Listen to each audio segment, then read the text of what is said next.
All right. Hey, everybody. Hey, Sabrina, Suburban Garden. Welcome. Good morning to you. Thank you for joining us.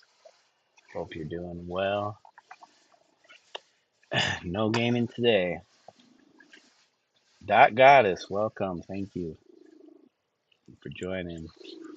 Hope you're having a great morning. Better turn this down. As long as I can see the chat, we good. All right. Let's. No gaming. No gaming. No gaming. We're having to do this stuff.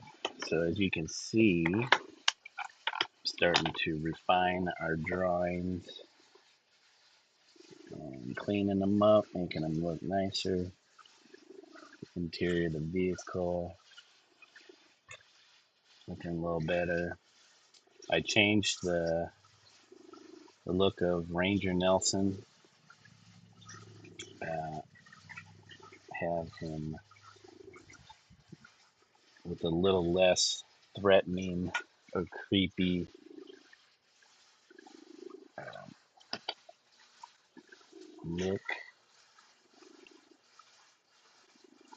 It was getting a little too close, up close and personal with his face, and it's still probably creepy looking, but I think this is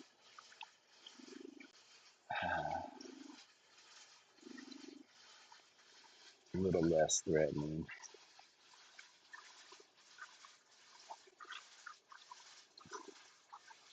Should make his hand. Yeah, let's cut and paste that. Give it some thing. He looks a little more friendly. If if you go back, oops, here's the original.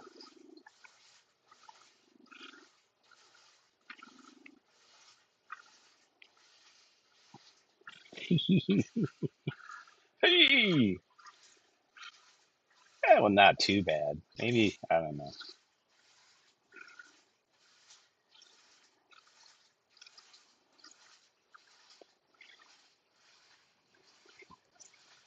I gotta figure out his eyes. I don't know if he's just gonna have little black dots or eyes or what.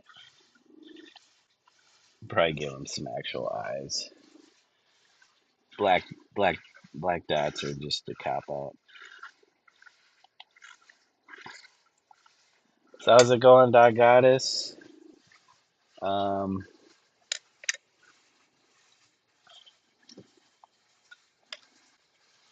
are you doing the paint a dong? I think I might try to do something a little later, but I want to get some of this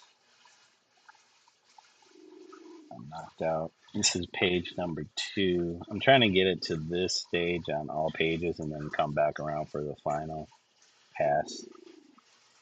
He looks a little bit devious, but still like he's trying to be nice in the earlier one, but you can't trust him. Yeah, he just looked a little too eager in that first one. Um, oh yeah, I wanted to cut this bit of the hand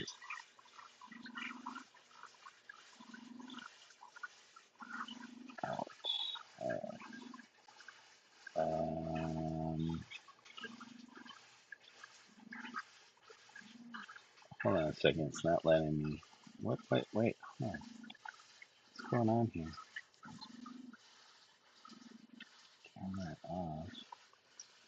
Why wasn't it allowing me to trim this?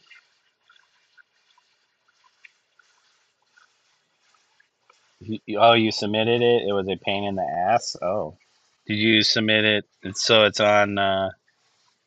He has his on his hand now, so he's trustworthy. Yeah. Palm up.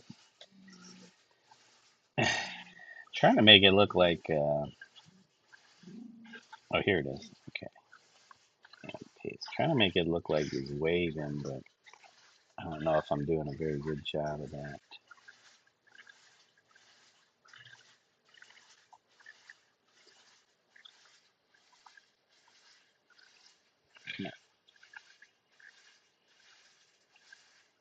Okay, if I put these two together and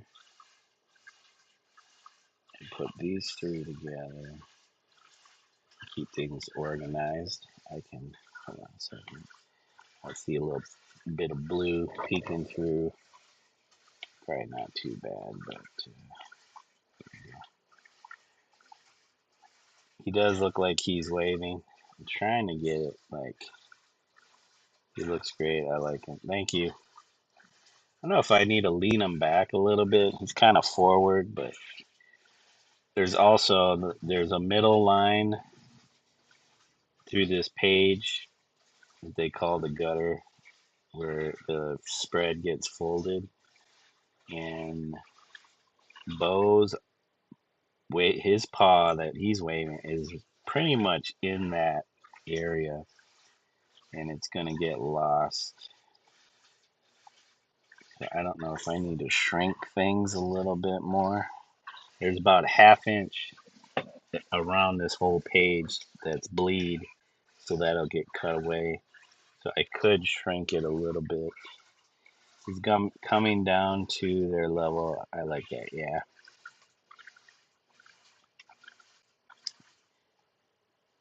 Yeah, you got to be careful with these stuff for kids book, but that's why they have the publisher and the author. They can take a look at and see things that I'm not always seeing.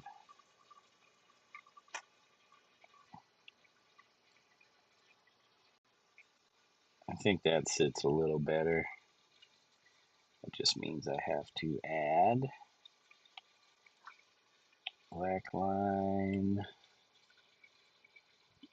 black line. Oops. Yeah, I think try to get around to doing my entry later on. It's definitely, I don't know. I try to do my best. I feel like it's just gonna. I don't know. I shouldn't have that attitude because then it will turn out not so good. Oops.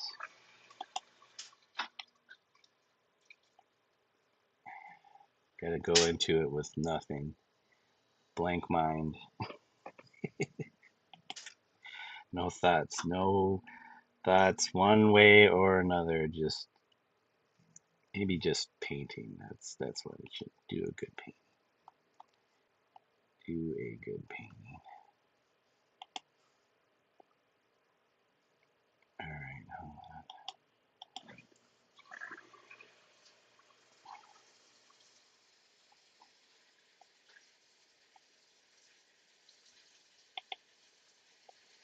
Oops.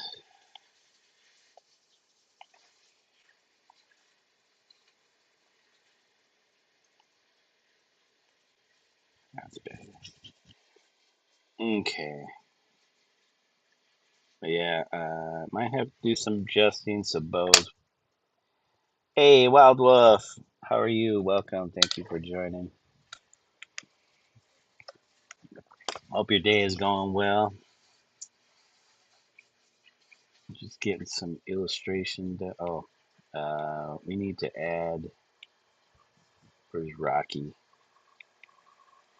Okay, Rocky. He's missing.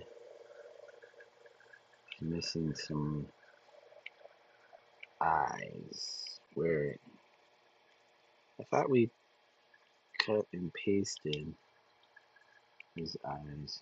Did we not? Oh, here we go. None of these has eyes.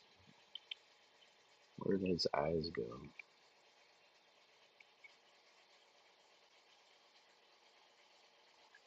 Did we not add copy and paste his eyeballs?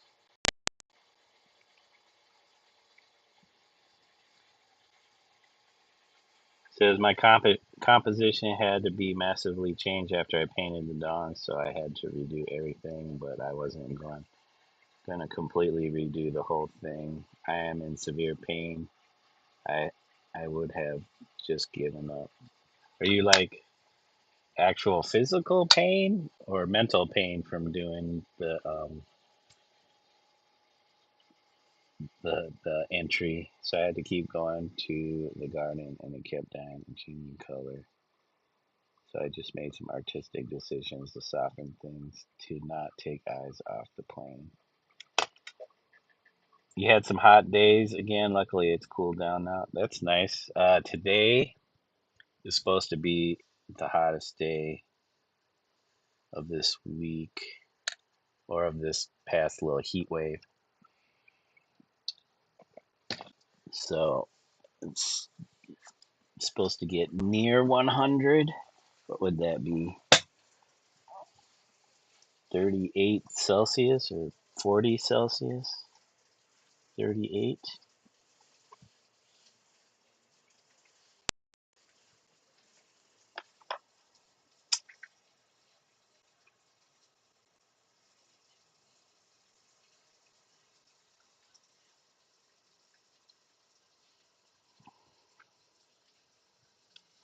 Well, I'm sure you did your best, that goddess.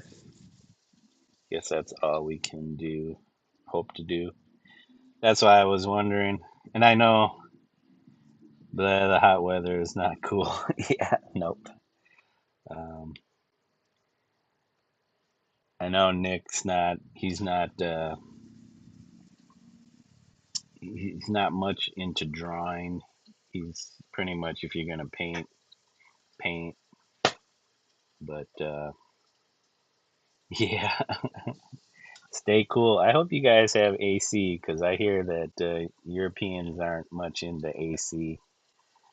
But then all the ones that came over here for the World Cup stuff, they're like, now we know why Americans love their AC.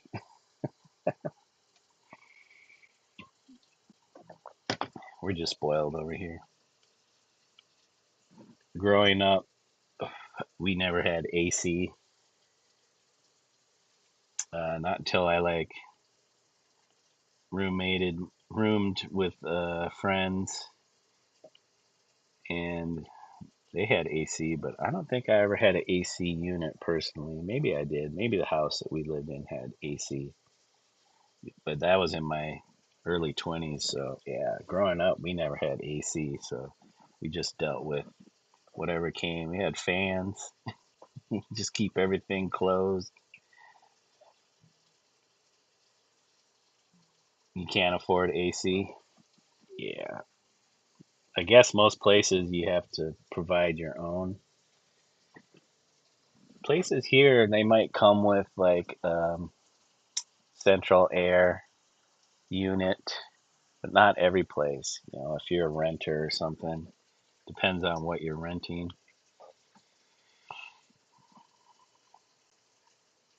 So it is a luxury to have AC, but most like buildings have AC here.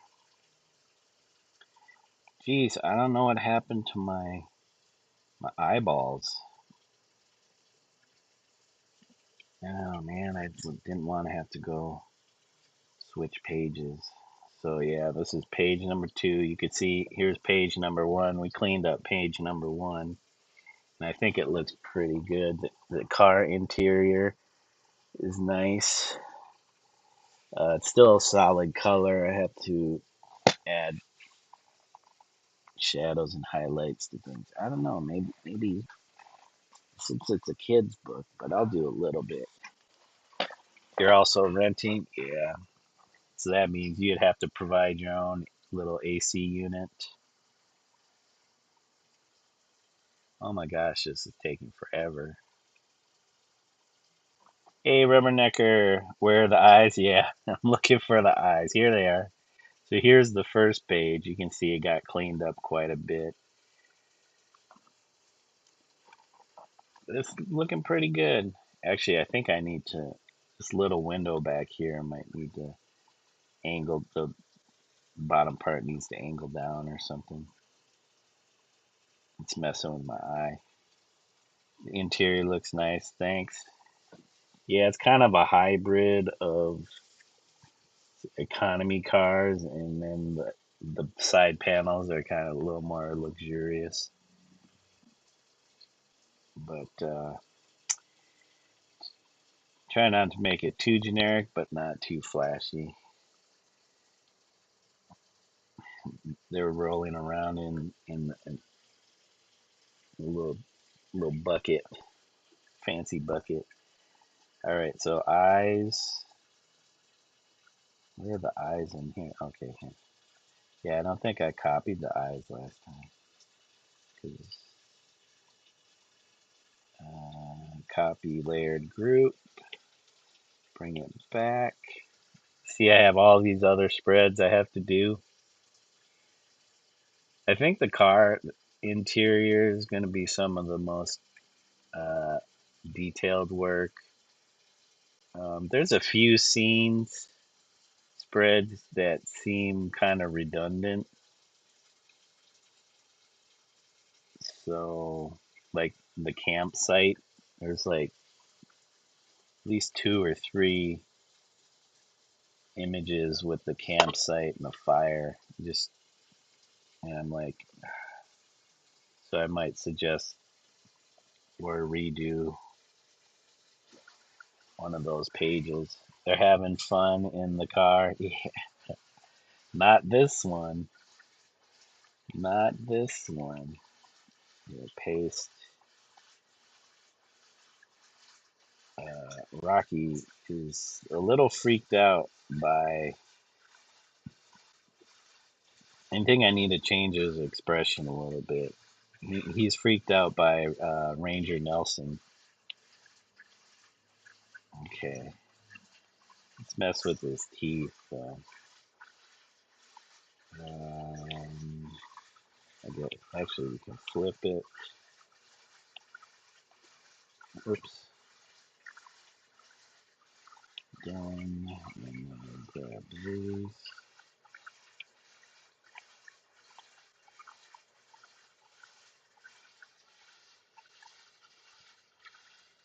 And then trim these back.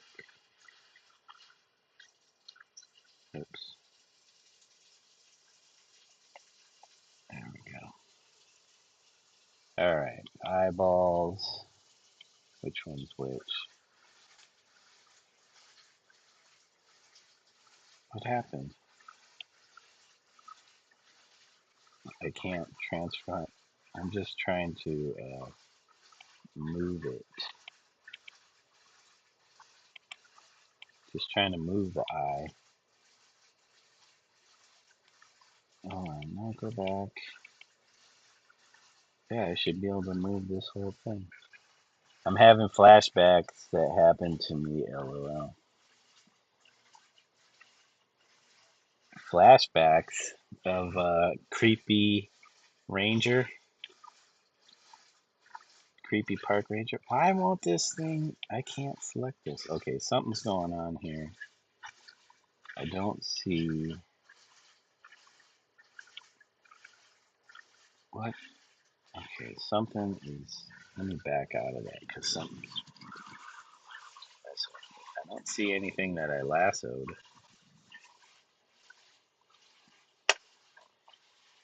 That happened to you. You were freaked out by a ranger. Just pop up creepily into your window.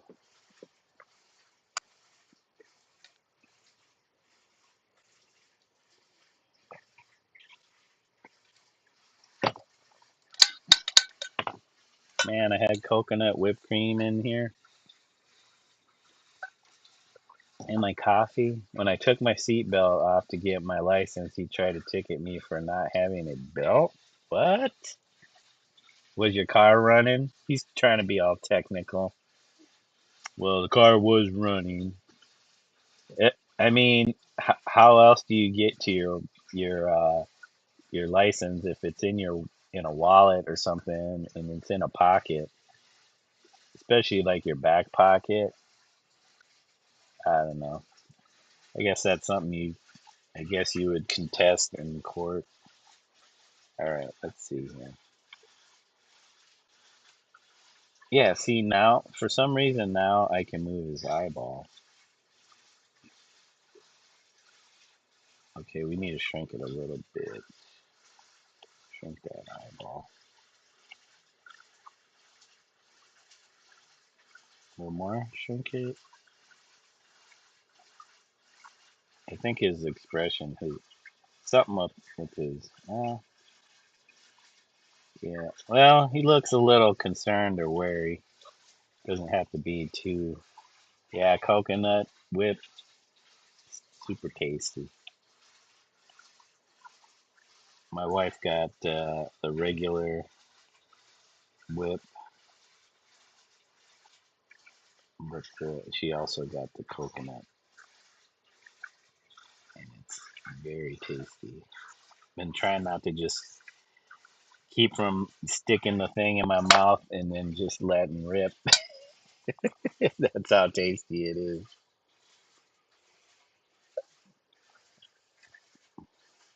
But it's all gone. It either melted and got incorporated into the coffee, so I don't really taste it because usually I put honey in my coffee, and right now we're out of honey. I'm kind of. Nah, he ended up giving me a warning when I argued and tried to get my toddler daughter to tell him I had it on. I love coconut.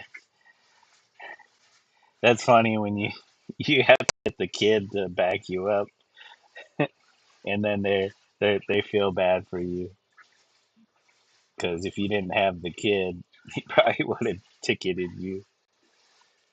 Be like, I got a witness. It's my toddler. Okay, somewhere I'm getting this little speck of green right here. Hold on, I'll show you. And I don't know what layer it's on. I'm assuming it's on this green layer. Nope, nope, nope. Somewhere it's on one of these layers, and it's not even in this one. Oh, weird. Okay, it's not on any. Really? Is it on its own layer? Is it on here? Whoa, whoa, whoa, whoa, whoa. Okay, it's not on any of the layers. Maybe it's. You put honey in your tea? Yeah, I like honey over sugar. At work, they don't. I don't think they have honey packets. If they did, they'd probably charge people for it. So um, I just use a single sugar packet. Sometimes I don't bother with that, especially if I have. Is it this layer? No. Is it any of these layers? Uh, if I have like some kind of pastry or something, I don't bother. Why is this off? That was weird. Why that was off.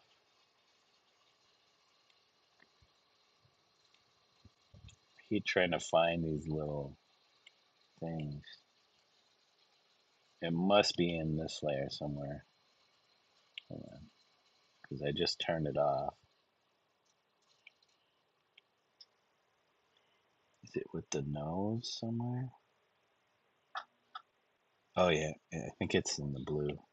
Yep, I knew it. I've had that issue before. Oh, this is turned off? There we go. Deselect. Alright. I need to adjust the dark circles around his eye, but when I do the final layer, I'll do that. I'm just trying to get everything in place. And why is the seat belt here? Seat belt here is not opaque. There we go. All right. Should I try to figure out eyeballs for Mr. Ranger Nelson?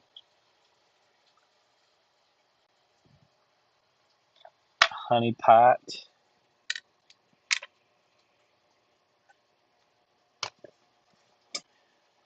So, Mr. Nelson, where are you here? Okay,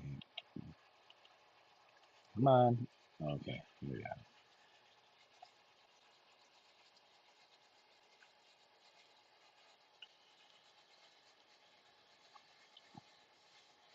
All right, now we got those separated. Let's separate these two next. Paste, and then select both of those. We'll make them a little bigger.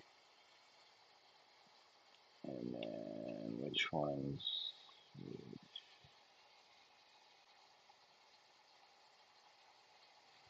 Okay.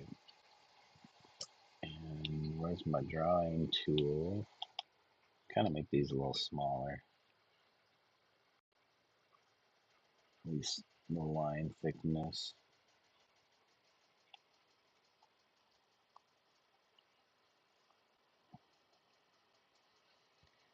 I don't know why I chose this kind of rough looking edged brush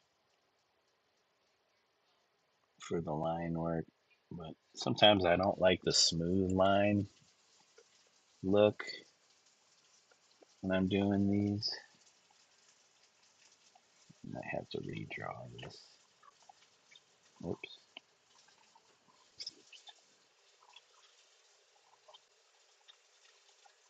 So how are your terrariums coming along, Wild Wolf? I thought I saw some plants. You had like posted some other plants or something.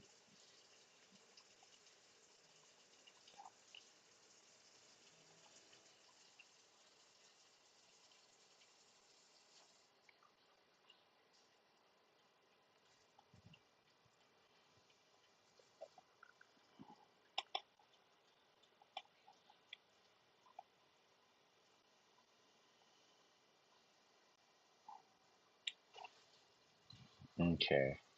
Um, I shouldn't actually use true white. Um,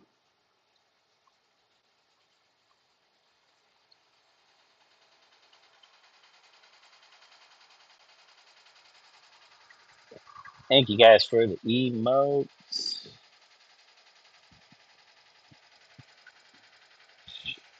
Thought about streaming this on Twitch versus YouTube to see if I get better hits, but I got impatient. Oh yeah, the trim's doing great. I did some adjustments here and there. Hey, yeah, how's Jazzy doing?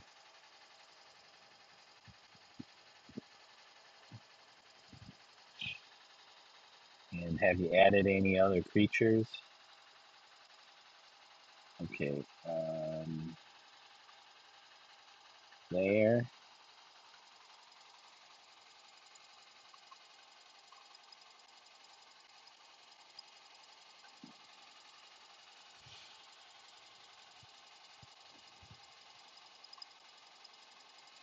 Okay. See what color iris should this guy get? Oh, looks like Dondrell's going live. Dondrell's going live for the first time in weeks.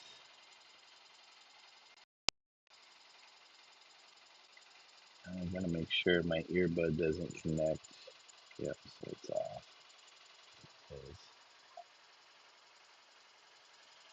Um,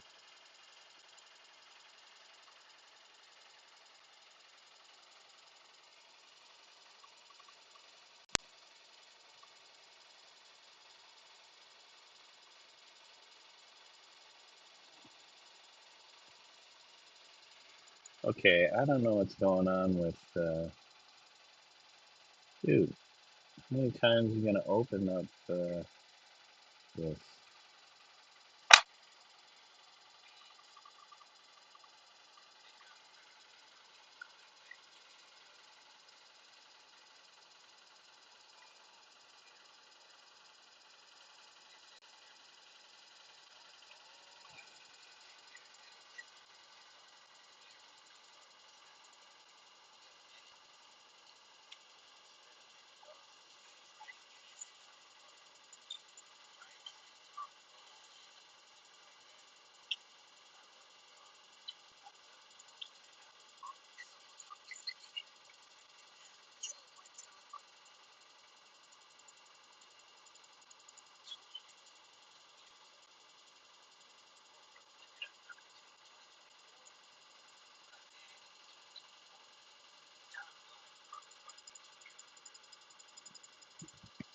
All right.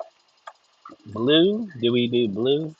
You have to be very gentle with her, but she is already coming on your hand by herself. Oh, okay. So you put your hand in there and she'll crawl over. Dazzy doing good. She poops good and eats good. And she must be fine, getting settled in. All right. Okay, so we need another layer. I mean, the all-American boy. Did we give him blue eyes? Let's see. Where's my where's my color wheel?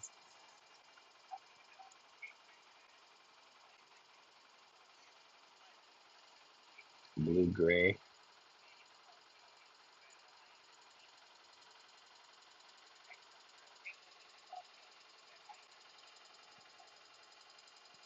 Looking super creepy.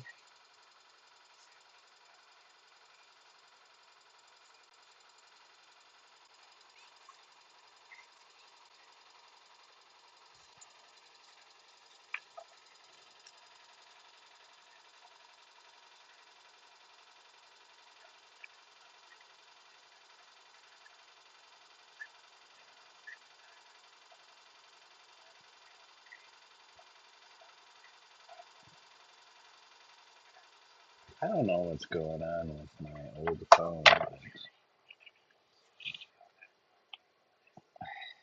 You know what they call them blue-eyed devils for? My eyes aren't blue.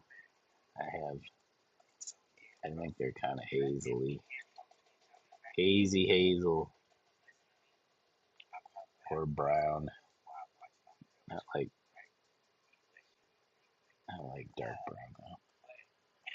Yay! He's happy. His teeth make his teeth a little stained. He drinks a lot of coffee, I think.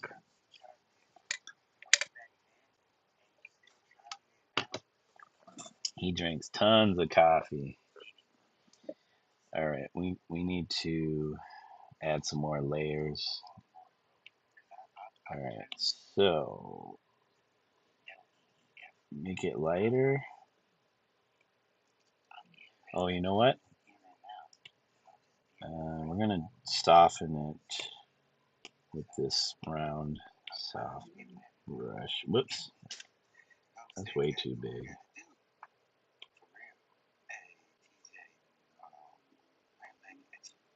I'm hearing clicks already.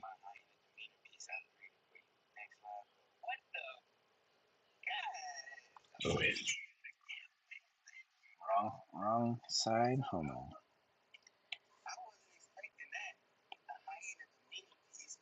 Dark on the top, lighter on the bottom. That's what we're going with. Hazel is rare. Is it? Mine are light blue gray. Okay. That's why I kind of went a little blue grayish. Come on, come on. I'll put a little light here.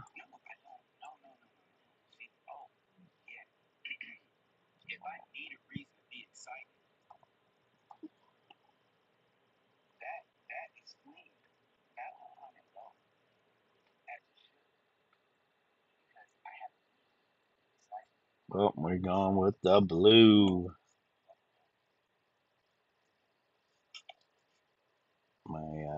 My laundry finally finished.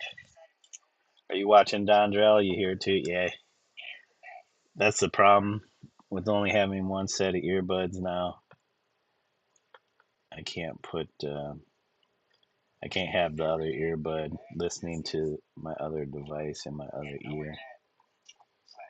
Now I have to have the volume on.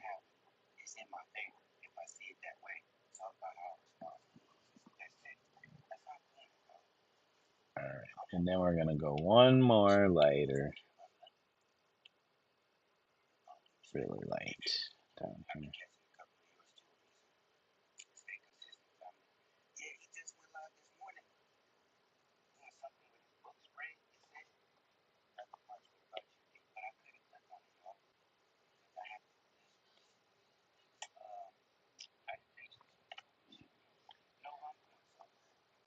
Yeah, looks like a nice little pool. Oh, you know what? All right,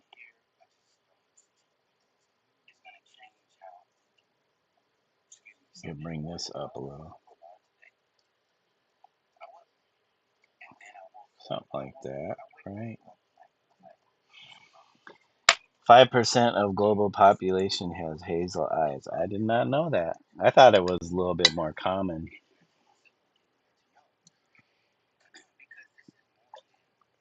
Oh, we're getting low on the coffee.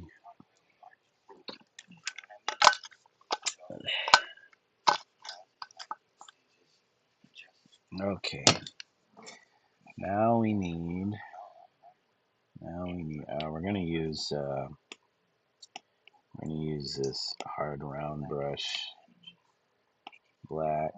Do another layer. Whoops. Oh, whoa, whoa, whoa! Too large. Again, too large.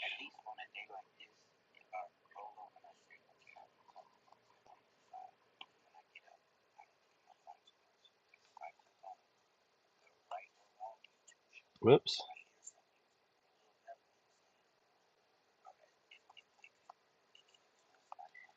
Wait. Made this layer pixel. I thought this was a vector brush.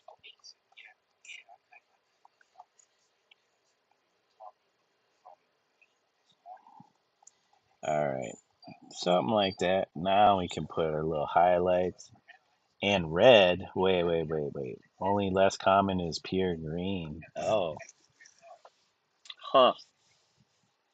So blue is more the most common, or brown and red. I've never seen red eyes. Yeah. All right, let's adjust this one. There we go. There we go. Adjust this one too. Hold on. I want to make sure. Oh man, our guy Jason Park is also going. I don't know. I don't think he was going live, was he? No, he's just posting a video. We can watch that later. Okay, here we go. Okay, this, but I get it. Okay. Oh, I should have did broke these up into individual cut and paste. We gotta do all of these like that. Cut, paste. Brown most common. Red was just okay. I thought you were. I'm like 99.9999% sure there was no red eyes, but you never know. I'm like, those are demonic eyes. You only see red was just a joke. You only see uh, you only see those in video games. Okay,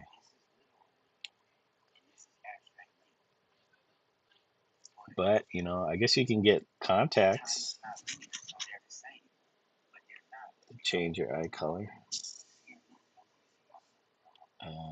Cut and paste and cut and paste. All right, so we need to group these. Which one's this? That. Okay. Which one's this? That's it. Okay, so the bottom ones are that left side.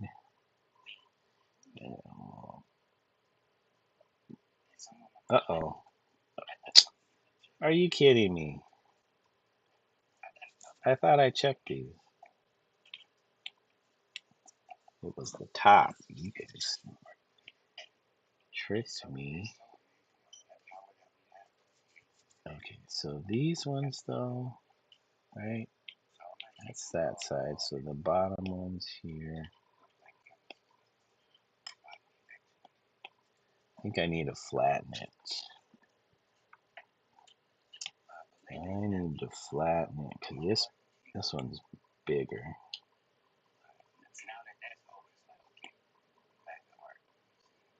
Bigger. Okay. I'll keep these.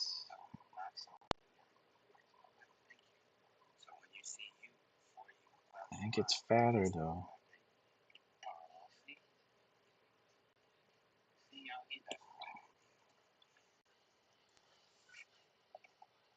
You said albino. Um, I was spoofing on demonic, but I looked it up. There truly are red eyes. Oh, that's what I was wondering. Albinos, and it's freaky. They are bright red. Yeah, some people's eyes, man. I guess we're so used to maybe just a norm, but then when you have somebody that just has crazy bright irises, they just like stand out. But red,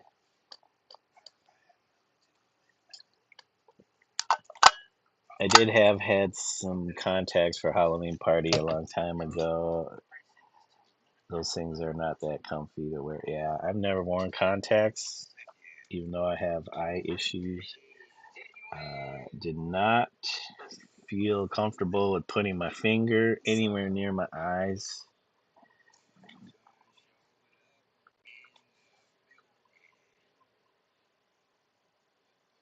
Okay, I think we got this sized well.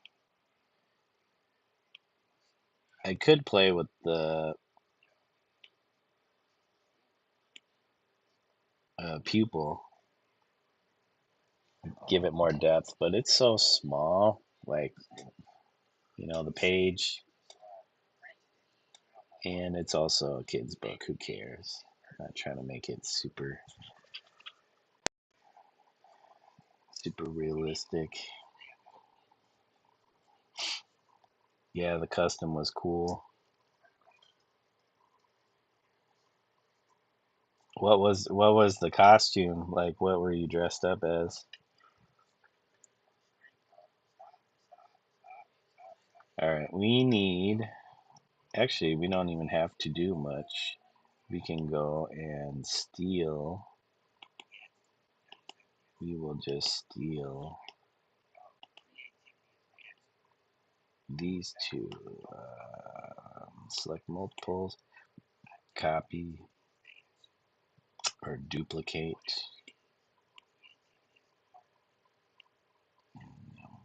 Yeah, come on, bring us back.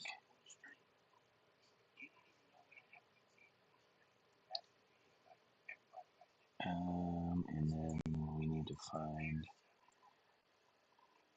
where we're putting together Mr. Nelson. Okay, yeah. Where's his eyes? Okay, so bring those over here.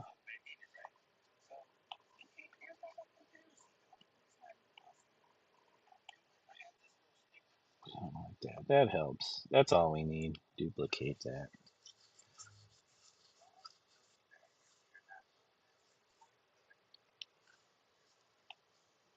Duplicate.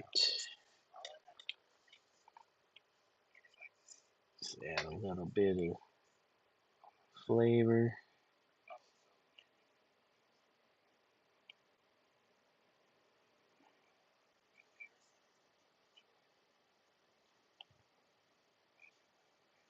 Spin it around a little bit.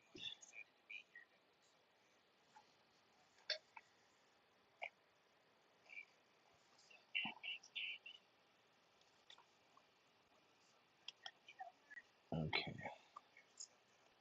Oops, what are you doing? Okay. Just spin this around. Oh, wait. Thought I was selecting the one thing here.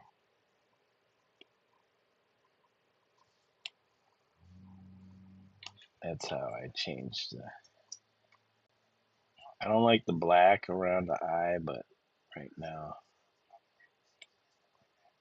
it's a placeholder. We'll see. We'll adjust that color. We'll make it more skin tone. But this needs to definitely get thinned.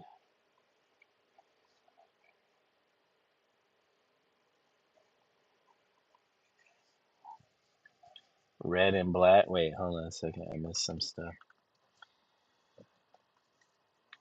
I think I had some kind of dress or something. I can't really remember with some cross on it. I think red and black.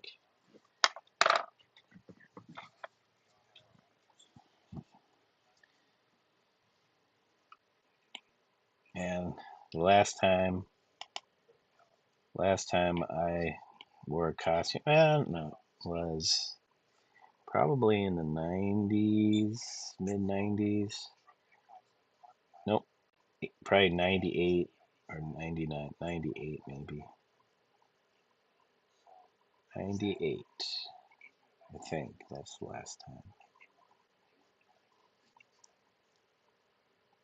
I think I dressed up as a kitsune and I made the fox mask. Me and my friend, we made our masks out of paper mache, but I think mine was pretty heavy. It was more like paper pulp. And then I had like a kimono I got from where did I get it from?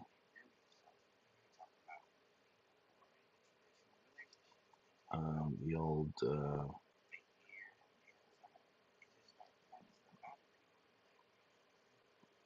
local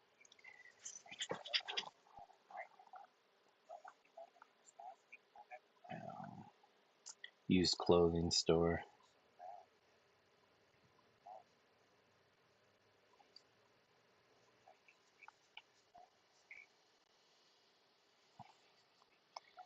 Okay, we're making this. Which one's which? This one? No, come on. 1980. Wow, I wasn't born. 1980. I said 1998. 1980. I was probably dressing up like Yogi Bear, had a Yogi Bear costume, and then didn't want to go out because I was embarrassed um, to be dressed up like Yogi Bear. Had the cheap mold mask, plastic mold mask. Yeah, paper pulp. I've been saving paper to do just that. I was just saving ideas I want to do soon because I have so many boxes of paper now. Yeah, my friend gave me a couple small sheets of paper he made out of repurposed paper that I can't remember what it was. And I was like, "Oh, how'd you do that?" And he was like, "I just blended it all in a blender, and then uh, he got a screen, poured all the pulp in the screen, let it drain a bit, and then I guess you flip it out onto something to dry." I know there's probably tutorials on YouTube showing. Oh yeah, those were a big hit back then. Plastic costume, yeah, in the '80s. Ugh, I was like, man, this feels wrong. Most kids would be like, yeah, gonna get candy. I was like, man, I look like a dork.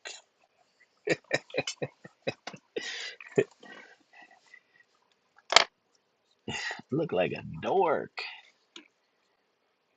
Too focused on looks, paper mache. Yeah, I did something with that when I was younger too. Yeah, paper mache is fun.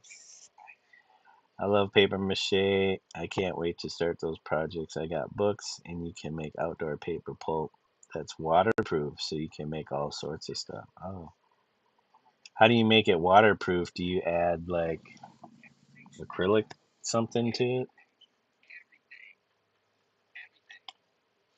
like acrylic medium,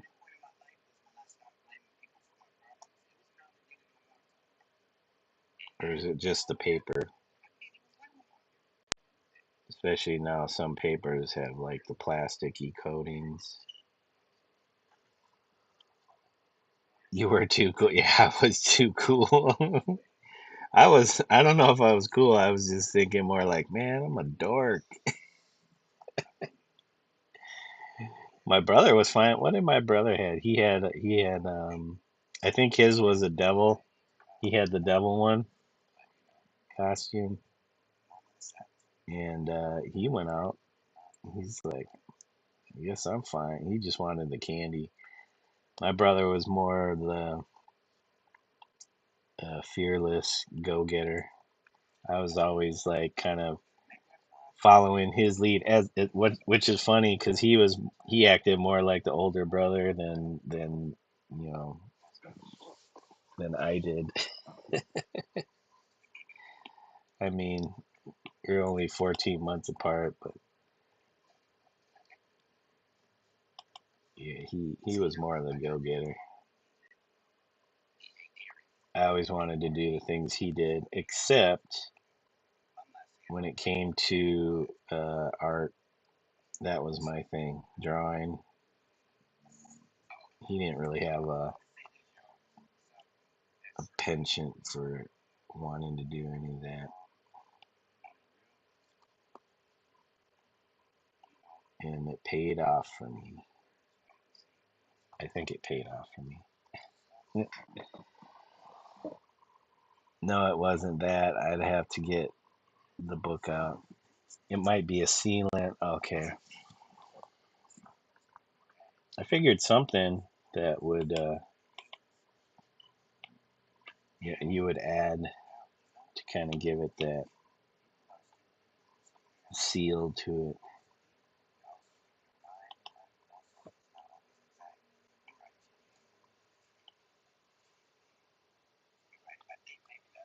All right. So we actually need to. Where's the white? Okay. Cut, paste, make that bigger. Okay. And then which one's which here? Let me go look. My guess is some kind of like acrylic medium or maybe glue. I don't know. Is glue water soluble?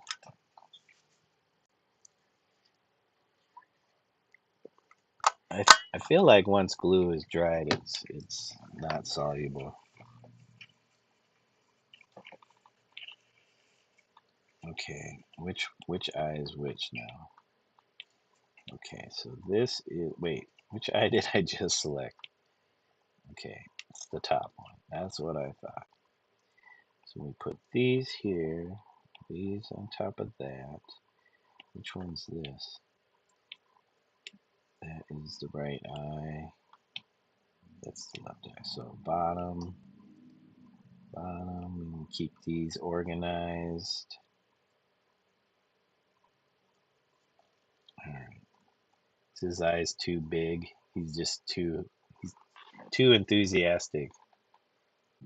I don't know if rangers are usually enthusiastic. Like, hi. All right, Bo and Rocky. I think, oh, man. Well, hold on. Let me grab this whole thing, except for the blue background.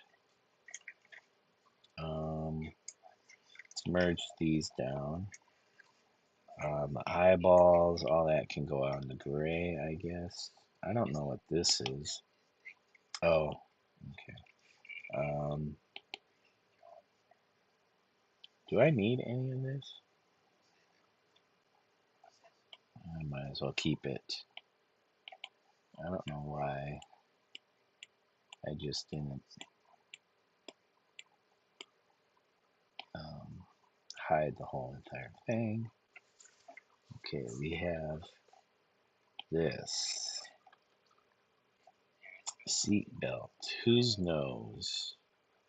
Bo's nose? Bo's face? Bo's partially covering the seat belt.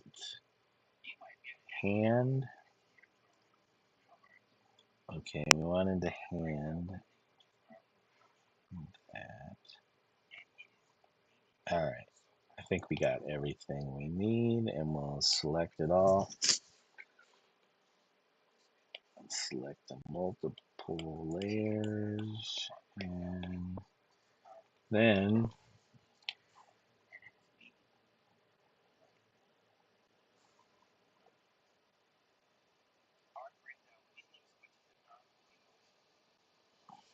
I hate the fact that I have to shrink this to get it to, it doesn't even guarantee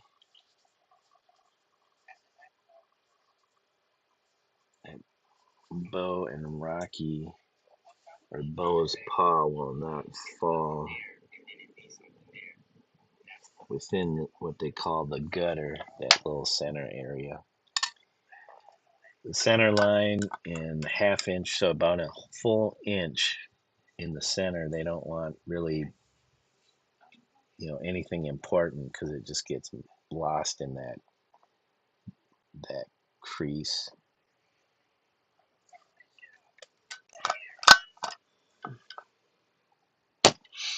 Okay, so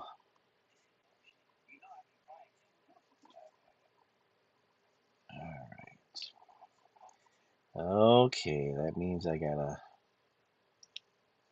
You know what I could do though, if I slide.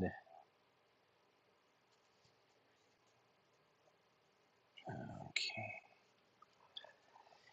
just when you think all the work is done, I could slide. Come on, select. I could slide everything over. That's not our guy here.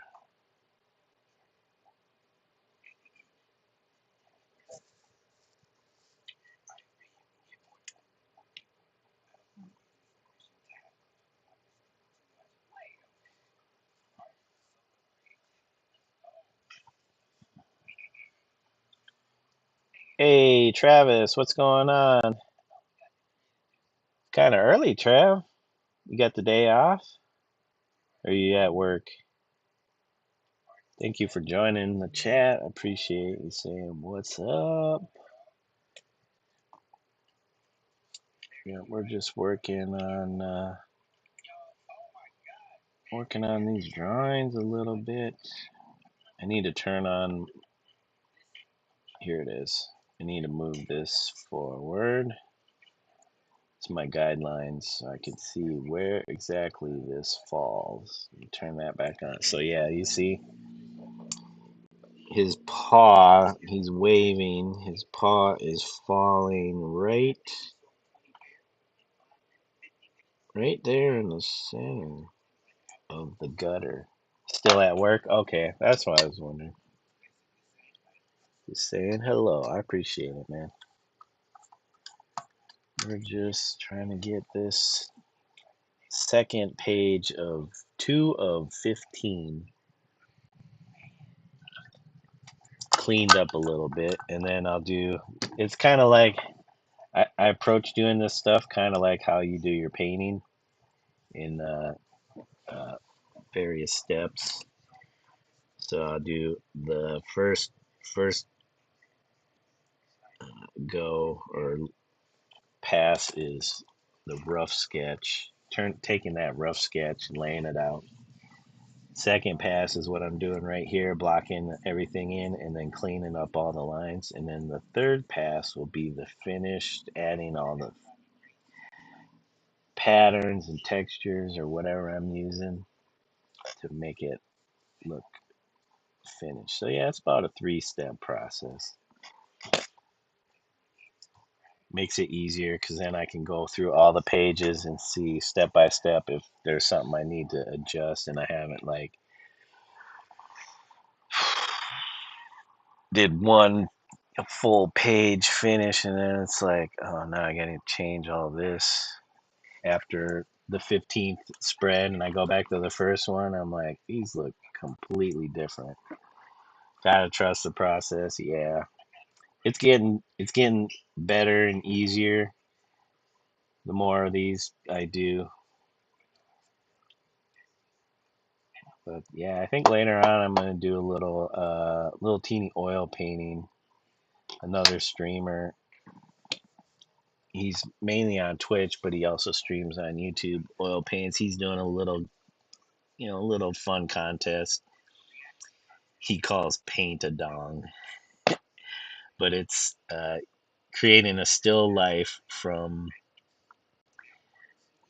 vegetables, fruits or vegetables, to make it look like a dong.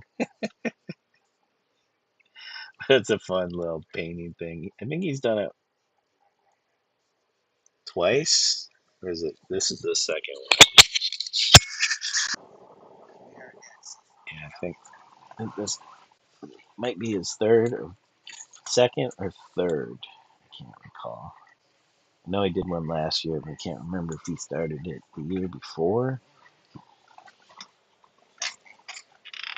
Uh-oh. Hold on a second, guys. We're gonna have to fix this.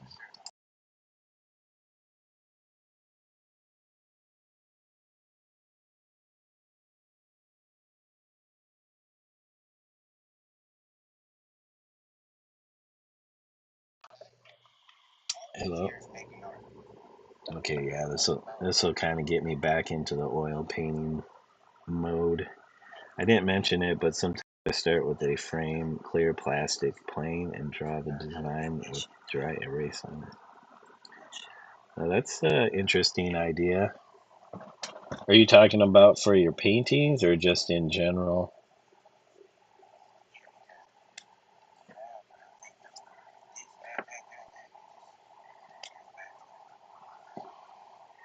Yeah, I think I have.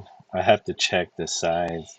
Uh-oh, hold on a second, guys. My wife's calling me. Let me put you on mute.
Okay.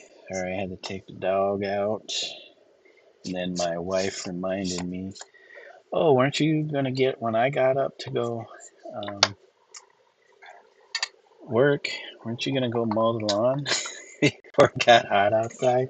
To check the composition and move things around like a thumbnail substitute. Ah, okay. Yeah, see, that's why when I was talking about sketches, making sketches of the composition before painting, just to verify things are where they should be. I feel like that's the thing that Nick he doesn't do, but he must in his planning of his compositions, the way he sets it up, he must be thinking about that uh, before he paints. But sometimes you don't see what's wrong with the composition until you're like part way into the painting, and then now it's almost like too late, and you gotta start all over, wipe things out. It just seems like a hassle versus like doing sketches and stuff like that. Yeah, I had to kick out Marlo, but Zelda is still in here. She's hiding up on some clothes. Okay, so what I need to do, excuse me, is extend. I don't know. I feel like that paw is just going to get sucked um, into that gutter. I don't know how else to do this other than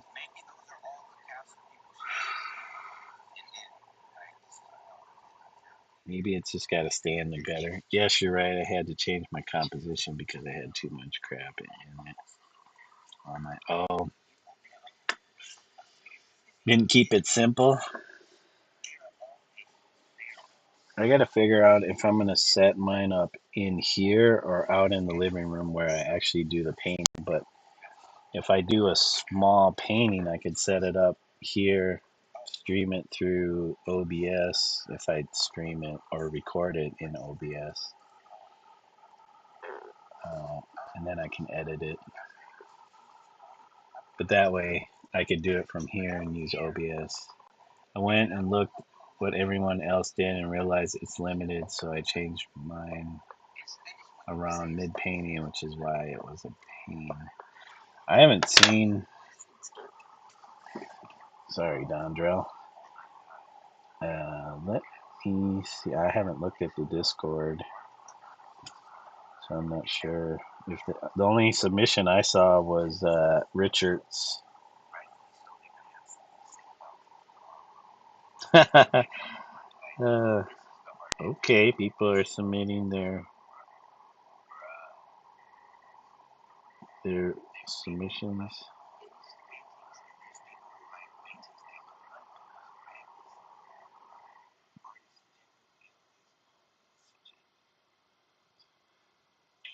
Wait, is that somebody's cat?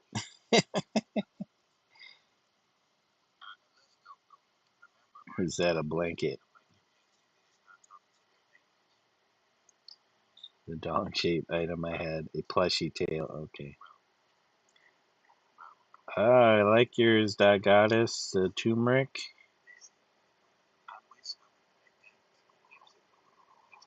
Oh, that looks good. Yeah, you did kind of go a little bit further with the rock and the flower. It's interesting. I like what you did with that.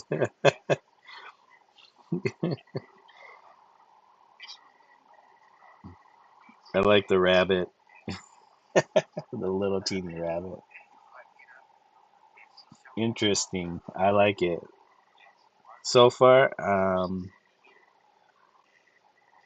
out of the submissions, I like yours and Richard's so far. I don't mind. I'm not sure who 90 degree is.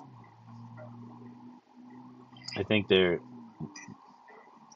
were going by a different name before, but they changed it. But it looks like they're one of the mods. Um, Twisted Barbie. I don't know if theirs falls within the rules, but we'll find out. It's technically not within the rules, yeah, but it's good. Wonder acrylic.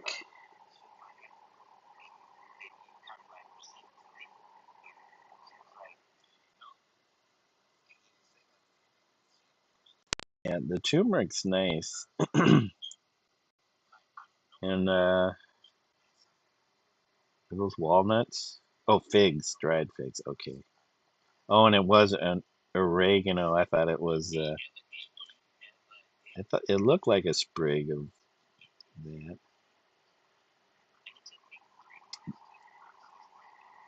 Was the rock used to kind of hold stuff up, but it also like it gives some. I don't know how it would have looked without the rock, but the rock definitely adds. There's verticality going on because of uh, the turmeric and the sprig. So it's nice that that's helping to break that. You needed a story? Okay. I thought it was a cat too. I thought that was a cat tail. Yeah. Actually, a cat tail. If you can, I don't know if anybody has any around them, or if they're even in season right now. It would have been probably would have fallen within the rules.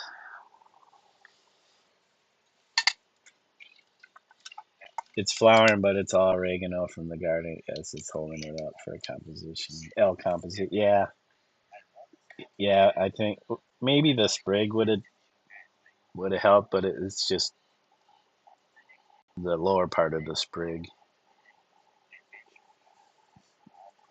I think it's good. I don't know. I think the rabbit helps. It throws your eye over to that side of the canvas. So I think it helps in that way. Plus, it looks like it's pushing that rock. But I don't know if it takes away from your submission, because usually things that are recognizable like that will they'll stand out more than something that's like trying to allude to something. I don't know, but overall, I think it's not. It's good. It's a good submission. Is did you have it in a box or something or on a table? I'm trying to figure out what that looks like, a corner or edge.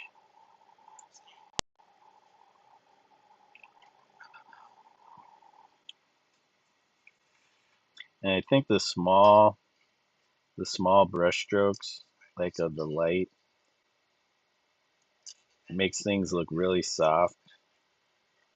Um, it almost looks like cotton or something. I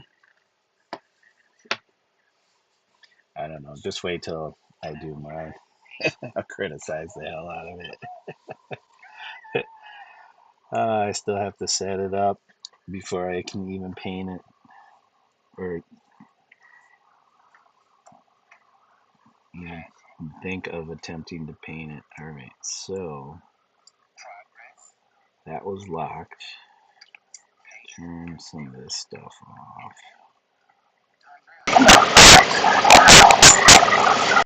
Okay. It's a box. So everything's inside the box.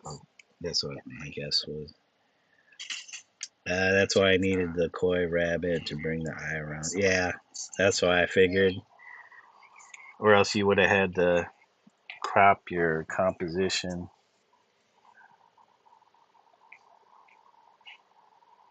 I like that you see the end sprig of oregano.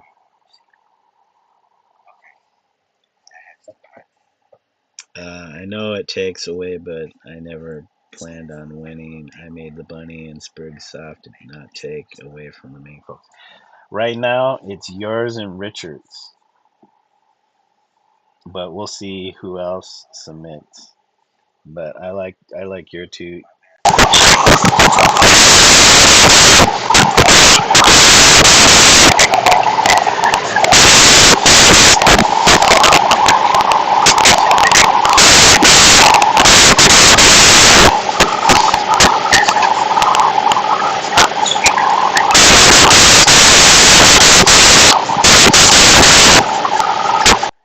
I don't know. I don't know what I'm talking about. I'm not very good at critiques, but I try to be as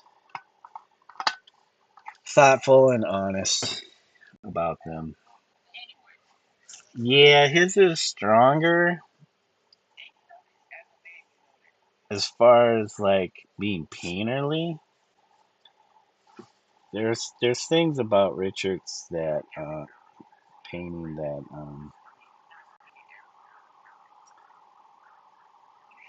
like I don't know if it's too dark, but he does have a lot of uh, uh, contrasting like highlight bits. The the part, and I've noted this in the comments that I like the best about his piece is that little central area between the lemon, the banana, and the fabric that creates kind of like this little aqua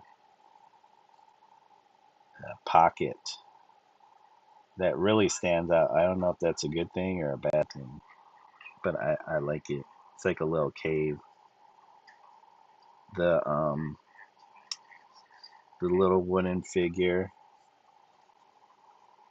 Not bad. I don't know. I think he's using the dark, and maybe it's hard to tell from the photo because the photo is going to be different than what you actually see. But I think he's using the dark to surround the figure. It's almost like a reverse aura, and I don't know if that's a true representation of what he would see. But it's like again, it's hard to say without actually seeing it in person.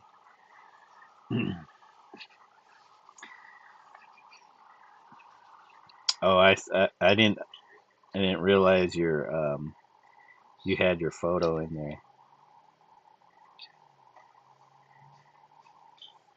Looks like your sprig your your sprig lost some spring.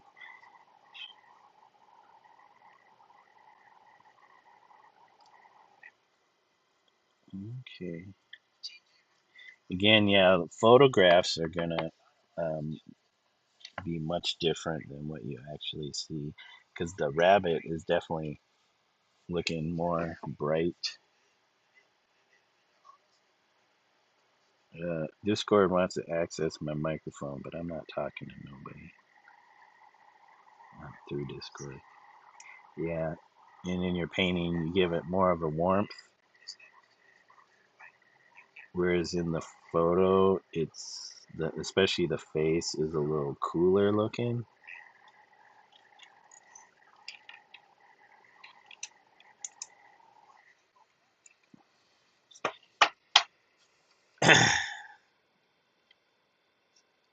That's only your seven painting and oils too. Yeah, pretty good for somebody who's hasn't been oil painting that much. Wild Wolf, what's going on? There's an alien there in your sound. Uh oh. Was it tinny? Sorry. Let me.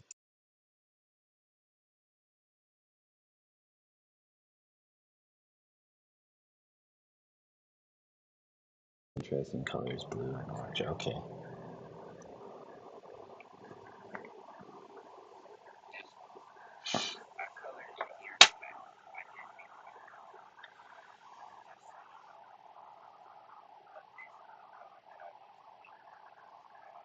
Hey, you got a lot of positive responses, though, I feel, with all the emojis.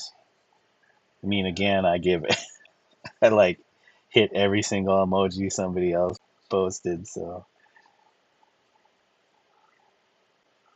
I'm not sure about the watercolor, 90 degrees watercolor.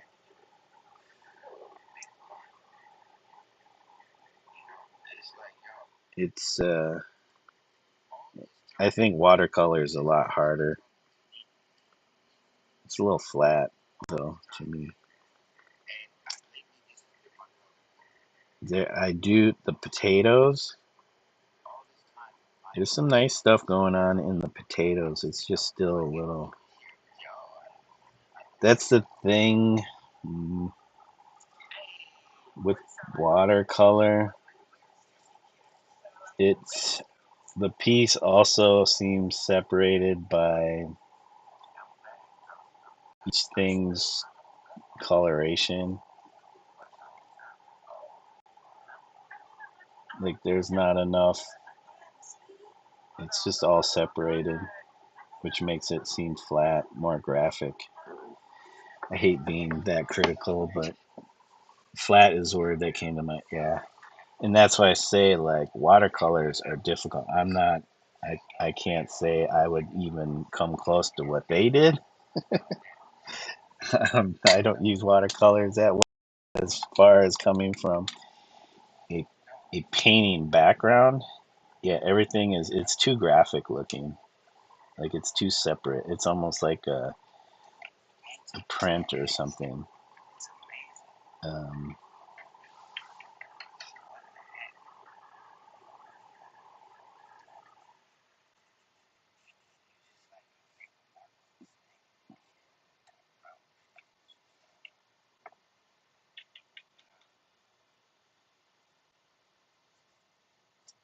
was there any other submissions besides those four? No?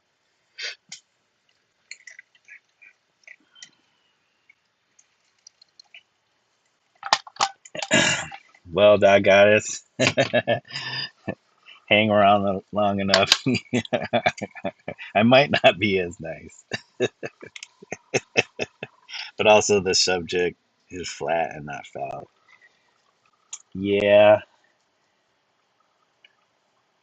I mean it's just like here's a couple potatoes and a wedge of cheese. I think the shape of the cheese could have been different. They could have played with that instead of just being a rectangle. There is a little bit on the end that I don't know if they bit that off or what. But um, I feel like if they made it wedge shaped, it would have been a more interesting shape. I feel like some people don't think about the silhouette, and I know they hear about this a lot in maybe design, but instead of seeing all the detail in the objects, it's like the overall shape of things. Kind of how I approached my illustrations. It's like, and maybe that's from doing a lot of digital work where I can separate things into layers, but I start to see each piece is a shape versus like all the things in it. Bit it, yeah, bit, yeah. You carved it or even like molded it with your hands. I don't know if that would have been, yeah, carving maybe would have been better. Molding, I don't know if if maybe if you had like a mold to mold it with instead of using your hands, like molding it with your hands like a sculpture, like clay. but gave it a little bit more interesting shape. But a rectangle is just kind of like, yeah, rectilinear, solid.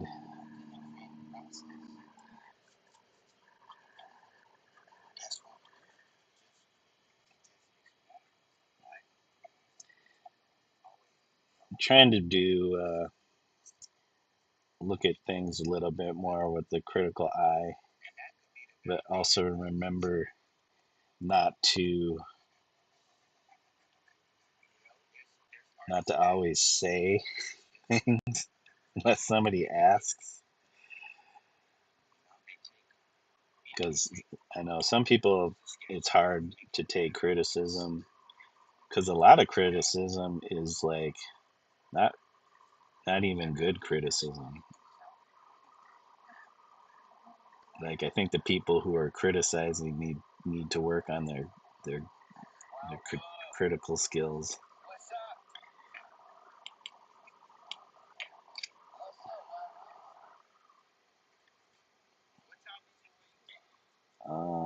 Where is the flat? How come I don't have that flat brush? Here it is. Flat brush. Come on. Okay. And we do have the color. The shape got smaller.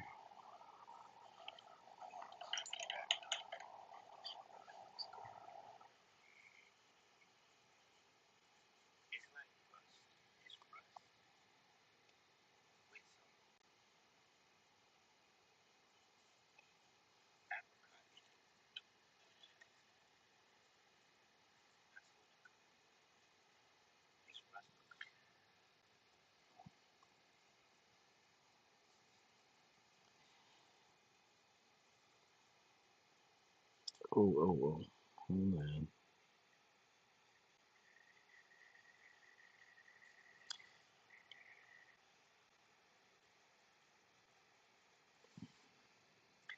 I also see it as kind of a popularity play a role, and I don't know anyone, and I'm a novice, and these are all experienced artists, so I'm just, just to be a good sport.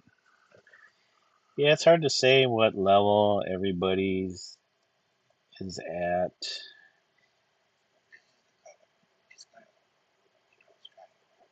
I mean, even Nick, he says he's only 5 years into um, painting. Jeez, I got 35 years, and I still feel like I don't know what I'm doing. But then again, I'm always doing different things, so. But I just hope the things that I do help inform whatever other thing that I'm doing.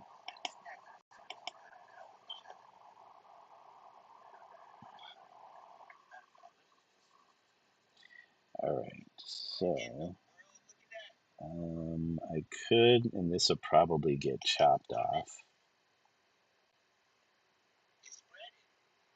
because you can see where the bleed is. Sometimes things don't always work like you think they should.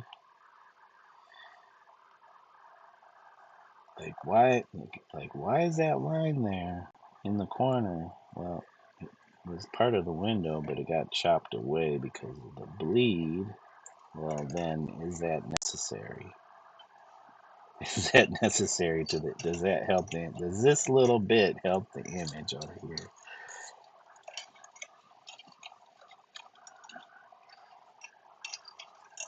Well, yes, experienced.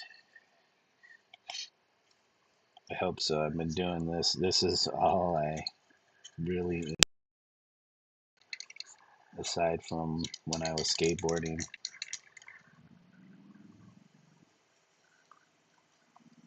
the two things that I enjoy doing the most. And now,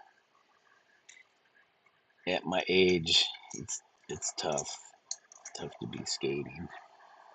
like I did when I was younger. So all that energy goes towards the art, whatever it is that I'm doing.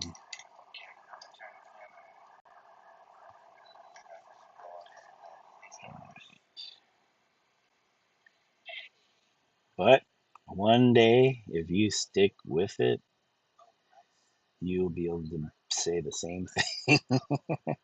Somebody will be looking to you uh, for inspiration or you know,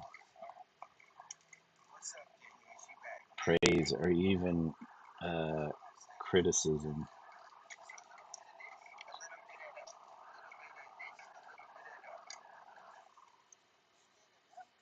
Because I never ever did art school. I took some classes that I remember a few critiques in class, and that's about it. After that, I was on my own, didn't have to worry about critiques. The only critiques are if I would get were if I were to show the artwork, and when somebody's not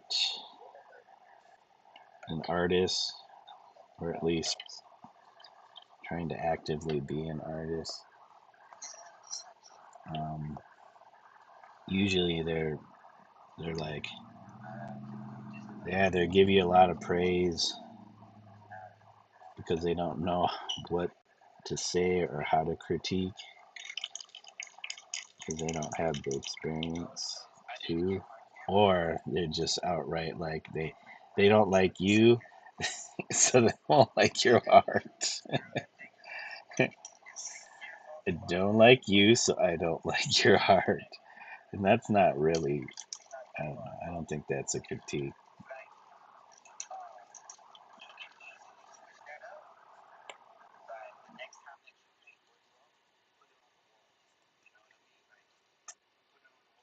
Yes, it does help. It yes, it does help.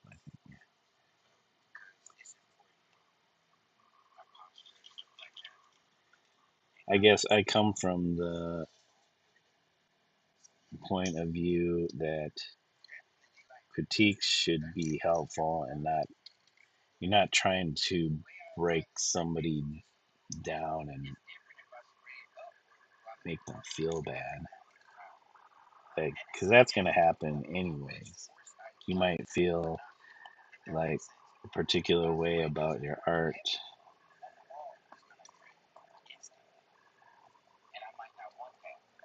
I used to do all kinds of things, art, just not painting, more like I dabbled in everything, but then I got bedridden for so long.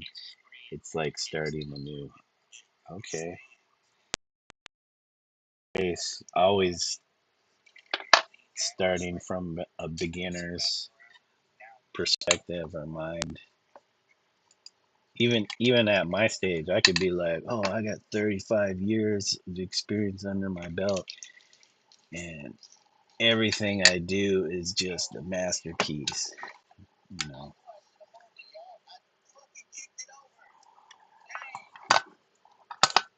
because I could just shrug off anybody's opinion or criticism of my work as like, well, they don't have the experience I have, but there are some who have way more experience.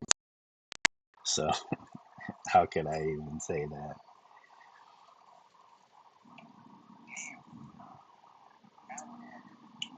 It's hard not to compare yourself to other people, though. But I think I'm not seeking any kind of approval, so to me it doesn't matter. I will do my art whether somebody likes it or not. But I won't completely dismiss uh, somebody's take on my art especially if it's they're not trying to be nasty about it.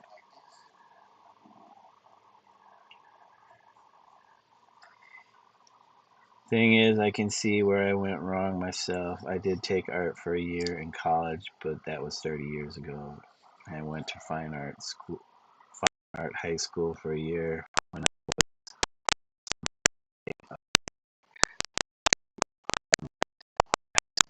I had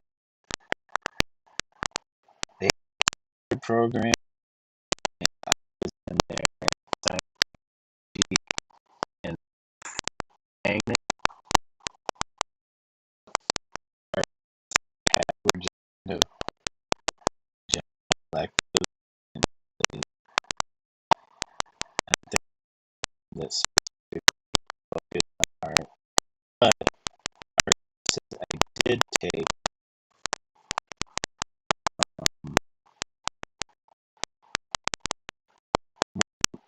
my that to even if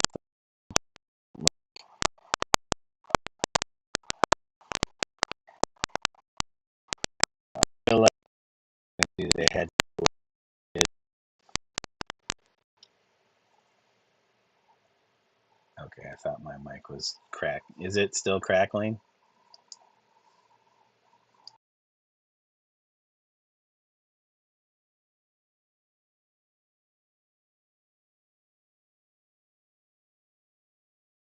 Hello. Okay, we're back. I really need to get a proper mic instead of using my earbud mic. Okay, so all right. All I need to do now is no, go back.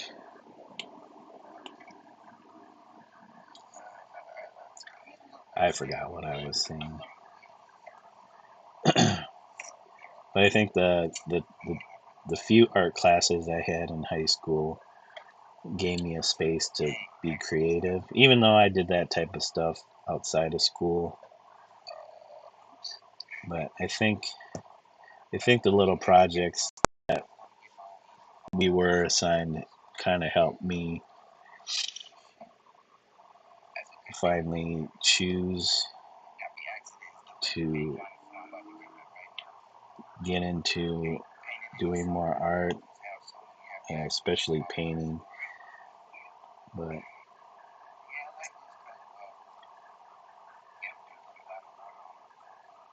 and gave me permission to be like, yeah, you can do this.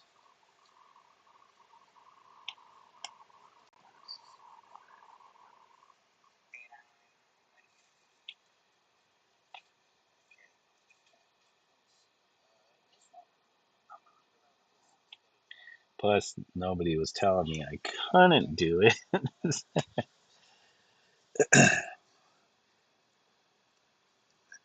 I had a pretty supportive family. Like my parents both were like, they never, they were never like, oh, don't do that, don't pursue that, that's a waste of time, whatever. They kind of more hands off and let me do what I wanted to do, me and my brother. So I think they're just encouraging us just to do stuff and not really force us into doing anything.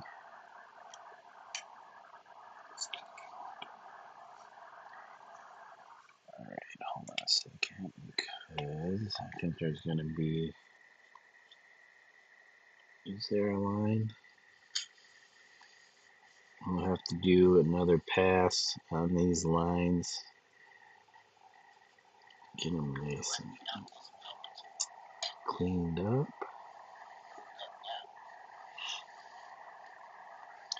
Okay, hold on a second.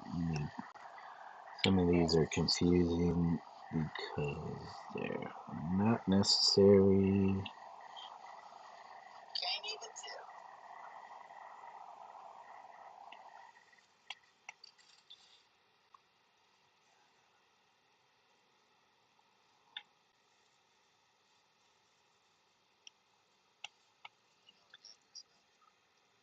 love what you do. It's great. I love that you share it. Also, I can. Yeah, I'm not a very good teacher, but um, I feel like if just streaming what I do inspires somebody to kind of find their thing, then it's all worth it. Because I don't know, I'm not being very instructional, but that's how I learned just through watching. Digital is different. I don't know. I feel like you could see the process, and I don't know if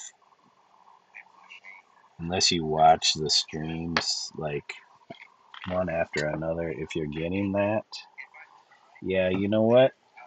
This this piece on the left side that might disappear. I don't think we need that there.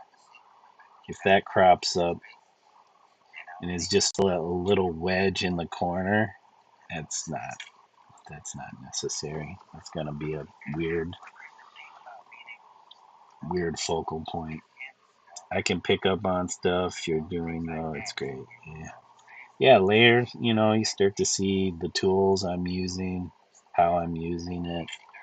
Some people need that kind of more hands-on approach. Like, okay, this is you use this tool for this. I'm more like I like playing with the program. It's like when I was a little kid playing in the sandbox by myself, using my imagination.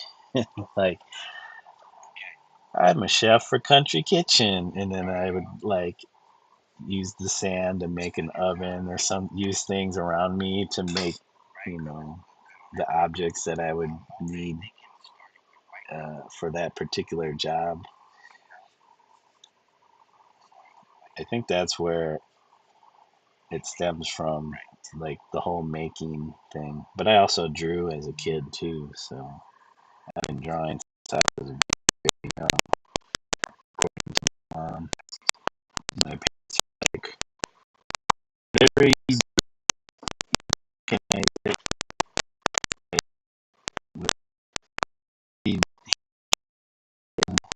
if it was a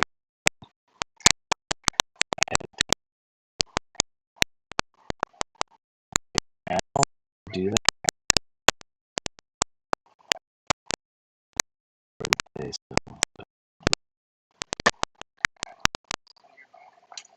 So if I see something that looks out of place, and that could be my OCD, it has to get fixed. Okay, 50.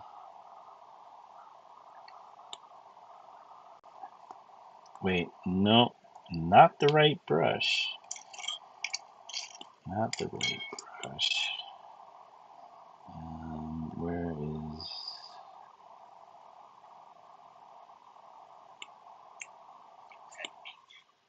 I forgot it's under.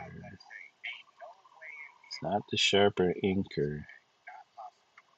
Newsprint inker. That's right. Little fake brushes. I lost you to crackling again? Hold on a second. Let me switch out my earbud. Oh my gosh. Maybe it's because this earbud might be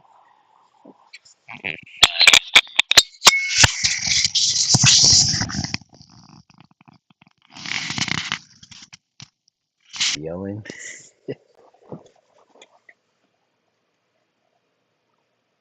Okay, let me reset.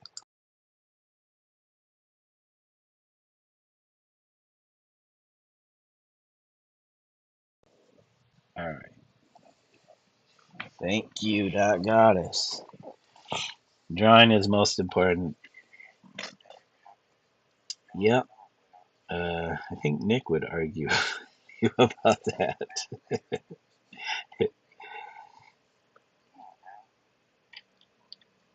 I think it's important. I mean, when you're painting, you're kind of drawing with paint, but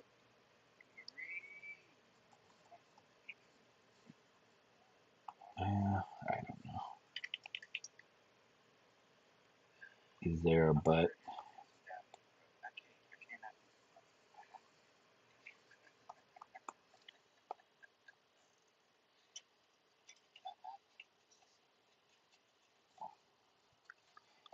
Thank you for letting me know that. Sometimes people don't. Okay. Oh, that's right.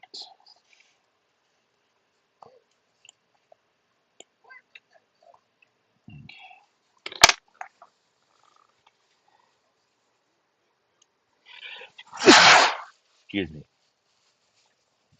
If you can draw, you can't create what's in your imagination, period.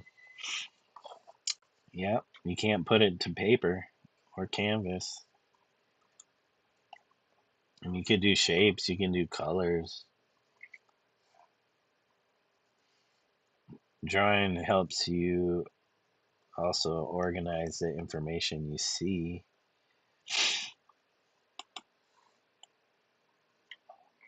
Oh, what's going on? Oh, okay. Wrong layer. I remember layers, layers, layers, layers.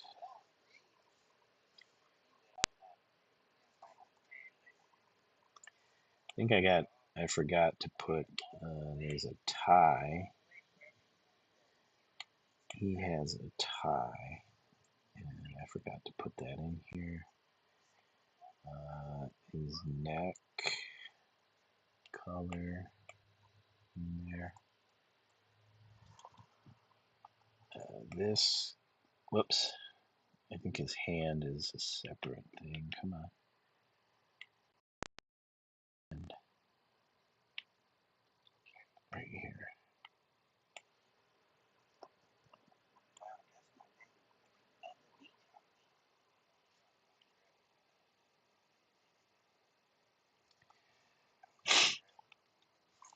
I know because I can't draw great, it's difficult for me. Seeing is also very critical, I think. Yeah, it's the more you do, and I know it's pretty cliche, the more you do, the better you're going to get at it. But I guess that comes along with the caveat of as you continue to draw, you, you are also um, paying attention to, you know, the things you're seeing and how you represent that. Some people don't care about their marks and they don't understand how their mark can affect the drawing and to make it uh, look less like a drawing. And but then you hear a lot about painterliness in painting. You want it to look like a painting and not the the like the actual thing you're seeing. There's a fine balance, I guess. Even painting marks, you know, and people aren't. Some people aren't creative enough with their painting marks. They don't see how that affects their finished work. But that takes experience, which means doing a lot of painting. But I picked that up right away, early on. I don't even know where I picked that up. It was just like directions of your brush strokes, you know. Um, like how those marks can throw your eye in different directions, and too many of the obvious marks just make your painting less interesting, or can also can also become a point of focus that's not what you're trying to do, not what you're trying to focus on.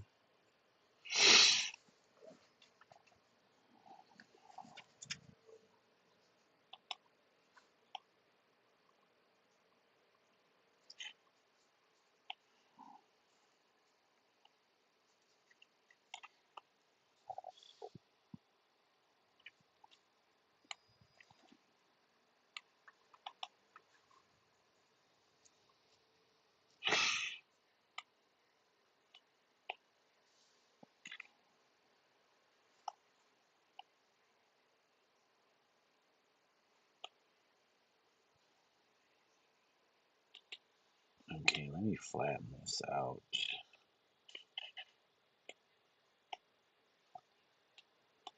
Erase. Oops, nope, nope. Oh, I guess I can't use the. Wait, this is pixel, right?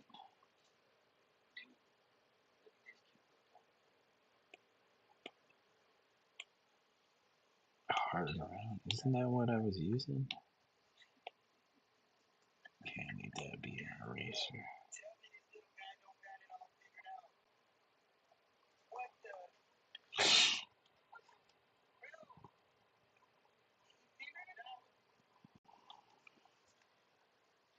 Respect your critique. You were right about the highlight on my tree.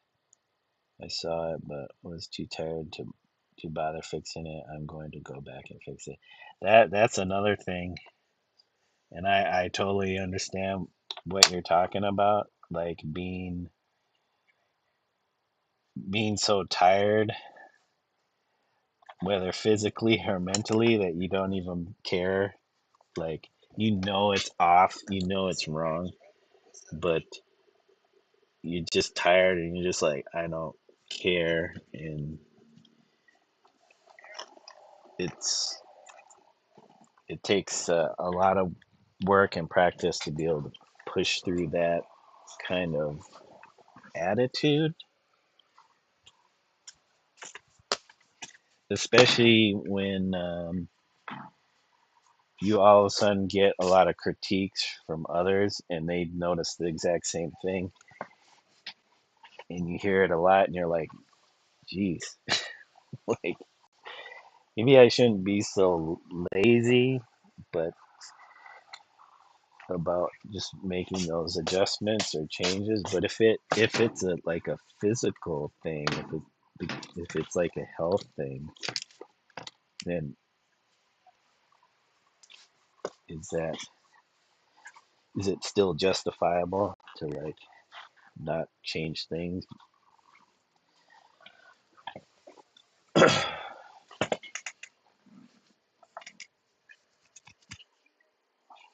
I do that a lot. I did it on the last one too. Yeah. But the more you start to notice that, um, there's always that space for like changing that, adjusting the attitude, but it takes time sometimes. Uh-oh. Wife says there's a package on our front steps, so let me fill this in.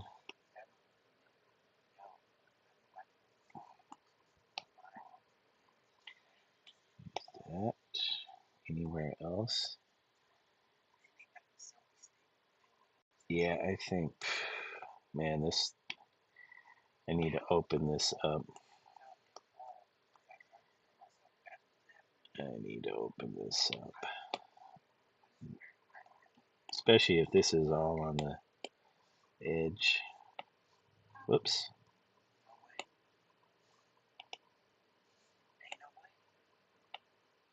Oh, come on. Erase. Here we go. Yeah. I don't think it's going to hurt this if it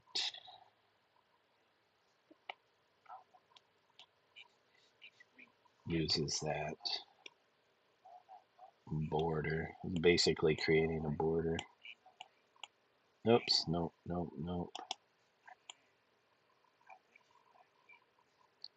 Okay, after this, real quick. Come on.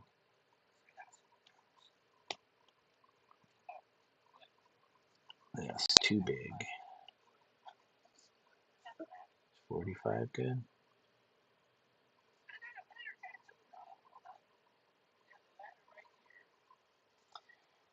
Okay, yeah, I'll just leave that open.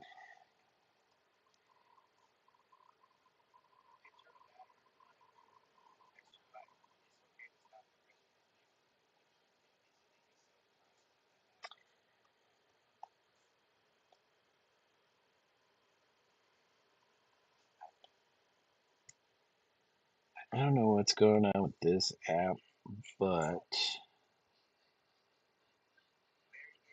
um, for some reason, it's not doing the arc thing. Like, if I want an arced line, it's not creating arc lines for me.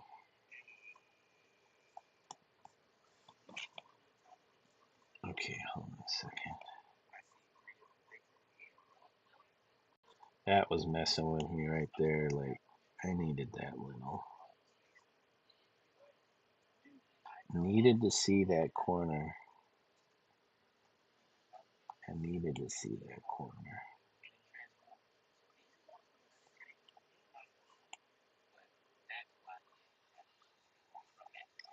That that line was just falling right into that corner and making it weird.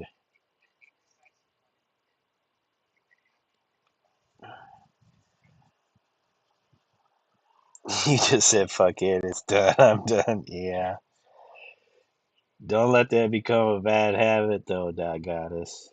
I know it's tough because we spend so much time on our art, but like, don't get lackadaisical at the very end. Even if, I guess, even if it is just a little whatever, fun little thing, because that's where it begins. It's like, oh, it's nothing important, so we just fall into the bad habits, and then it's harder when it's actually something important or professional. And I think it's all important, but oh, you have chronic Lyme, which causes your vision to go bad, also pain, and also autoimmune. It's overwhelming because I'm learning so much at once. Yeah, my wife deals with um, fibromyalgia. It's hard for me to always remember that it's not easy for other people because I'm the type, if I don't experience it firsthand, it's hard to relate because I don't have that reference. It's not real.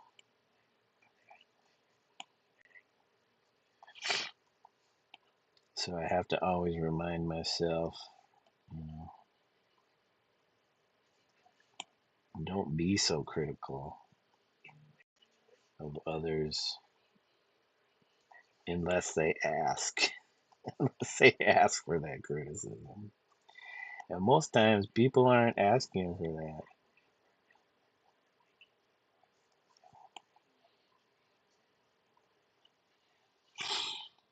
that. Okay. Yeah, there's another streamer. He's a skateboarder that I follow, and he found out he had Lyme's like a year or so ago. And he always wondered, well, I don't think he always had it. So, but yeah, it's really affected um, his health and his skating, um, like how long he can skate. And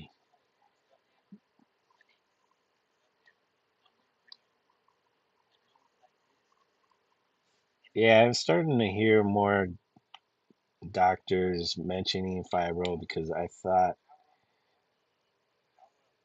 the medical community didn't see that as something. Whoops. What am I doing here?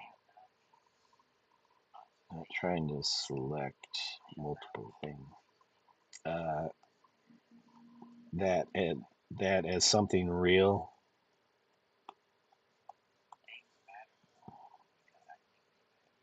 or maybe it was this like the general public because it's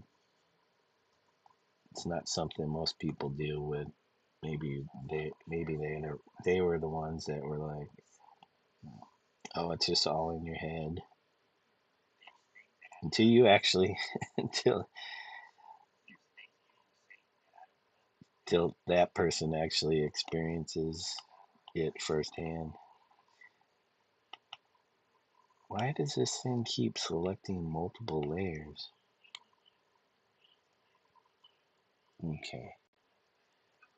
Oh, making these small adjustments gets annoying. See that it's this type of stuff that's like oh F it, I don't care. But then that means, if I don't do it, the publisher could come back to me or the author could come back to me through the publisher and be like, I don't like that, there's this that's wrong or this is funky.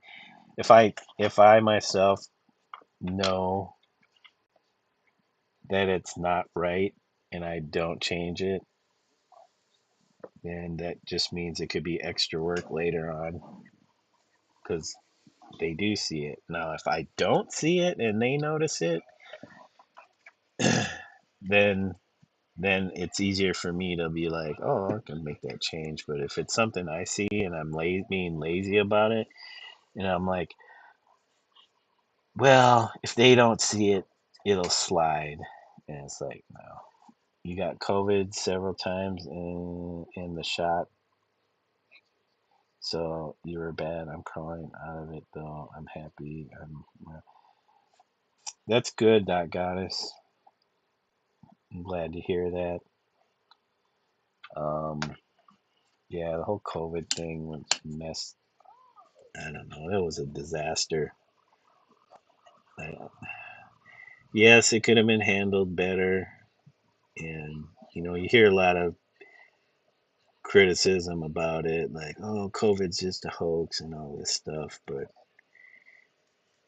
it really affected some people, whether people believe it was real or a hoax.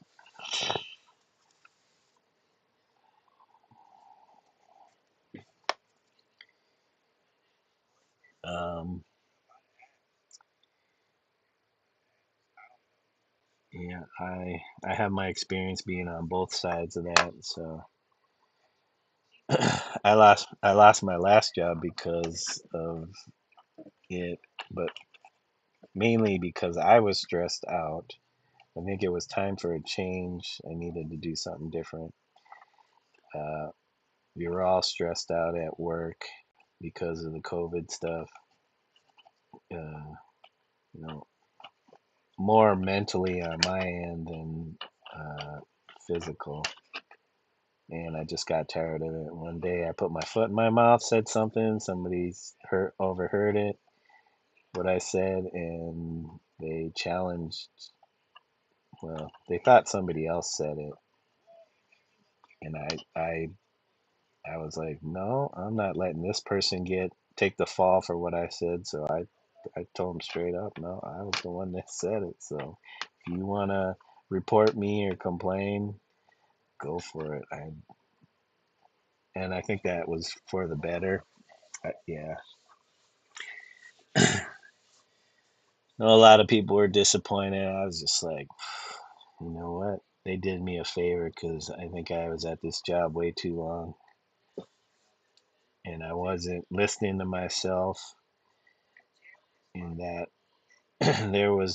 there needed to be a change, and I wasn't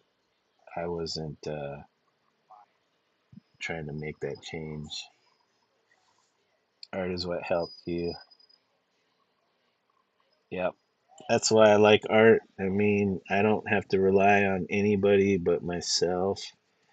Uh, I always feel like I'm growing through my art or the practice, art practice. Yeah, it happens, and maybe deep down or in our subconscious, we know we should be actively making changes, but we just stick with it because it's the easy or convenient route, or we feel it's the safest route. But I don't think I was growing in the ways I needed to grow, so that's why I ended up putting my foot in my mouth and getting fired, and then I ended up, ironically, working at a hospital screening for COVID. and, and when that went away, then I just transitioned over to being a part of the concierge team at the hospital. So it allows me time to work on this stuff during my downtime. I try not to take advantage of that too much. Um, Usually only on the weekends or later in the day when things slow down, because I'm there to do a particular job, so I need to make sure I do that job. But if there's a lot of downtime, I'll pull out my iPad and start drawing. I felt like a sellout too, myself staying. Yeah, sometimes we know we just don't want to listen to ourselves.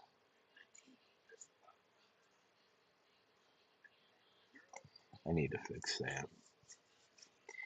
I'll redraw all these lines. That's another thing is I don't have a problem. If I have to redraw something, I will do it. I think that stems from my little uh, my graffiti days, because you're always doing your name or your tag over and over again. Some don't ever evolve with their things, their name, so they do the exact same thing over and over again, which is not a bad thing in graffiti, but as far as growth is concerned, it's like, yeah, might want to change it up every once in a while. Okay. Oh, that scene got bigger. Looks like Nick's going on at 4:30. Painting stream. Man, keep forgetting it's not even noon yet here. It's not even 10 a.m. yet. Ooh. I should maybe stop to make breakfast. It's been 2 hours and just over 2 hours and 15 minutes. Maybe I can also get my stuff set up to do the painting. Man, seeing your composition, that goddess, is making me think about what I need to do. I'm getting to know you now, skateboards, graffiti, like my teenage boyfriend. So, yeah, I, I'm of that era, uh, growing up in the 80s and 90s. Skateboarding was huge. Not like it is nowadays. Nowadays, it's a little bit more accepted. Kind of like that with graffiti, too, People still see graffiti though as a nuisance, but street art kind of gets graffiti and street art kind of get entangled with one another. And I know uh, graffiti purists are like, no, we don't have nothing to do with street art. But there's crossovers, so it's like if you do graffiti, but then you also do kind of street art, street art, which um, could be just murals, and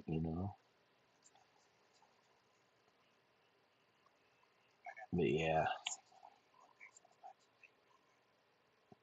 a lot of that stuff kind of went hand in hand with one another. You're out there on the streets skateboarding. You also may draw a little bit. You have friends that do graffiti. You might just, especially at the skate parks, which you didn't really have much of when I started skating, but there were indoor parks popping up here and there. I think I had friends that were into graffiti at that time, but I didn't really. I was more like, ooh, I want to paint like in my studio, which was my bedroom. I just want to paint at an easel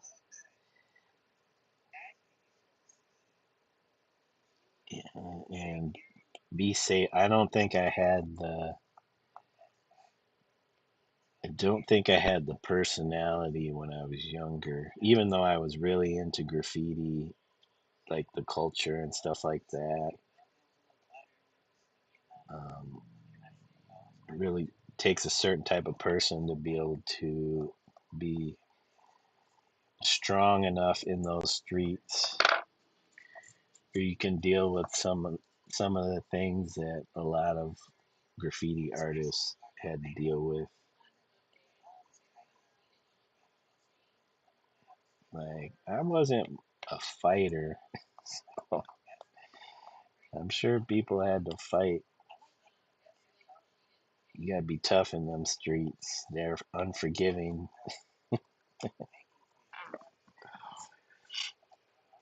because you can't go run in your mouth and think, oh, yeah, I'm gonna run back to mom.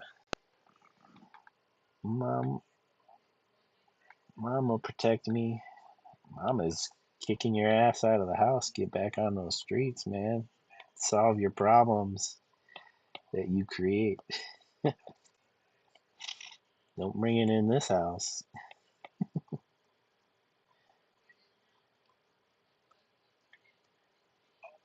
That's why skateboarding was a lot easier for me to um, take part in than graffiti. Yep, I've done some murals in my time. I've had some people give me a chance in that area, and I duly appreciate that they did give me the opportunity.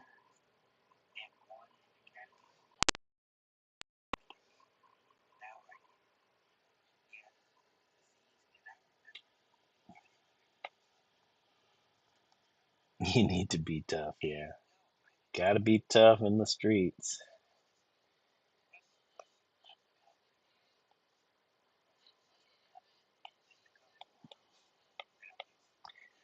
All right, I don't need to be so focused on these details, but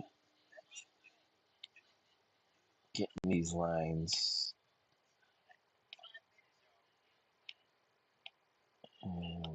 where they need to be. Okay.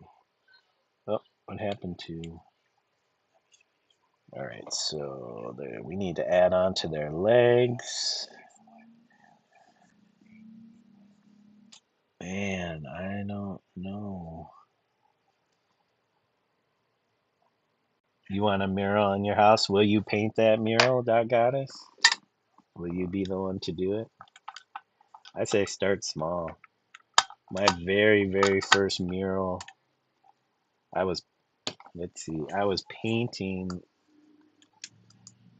in my brother's driveway in his kind of half in his garage in the driveway. And I had a guy drive up and he's like, "You paint?" And I'm like, I'm not trying to be sarcastic, but it's like, you see me working on a big old canvas in my driveway here. I think I paint. And I said, yeah. And they're like, would you be interested in doing a mural? And I was like, sure. So these people owned a psychic shop, and they wanted me to paint one of the tarot cards in their window display.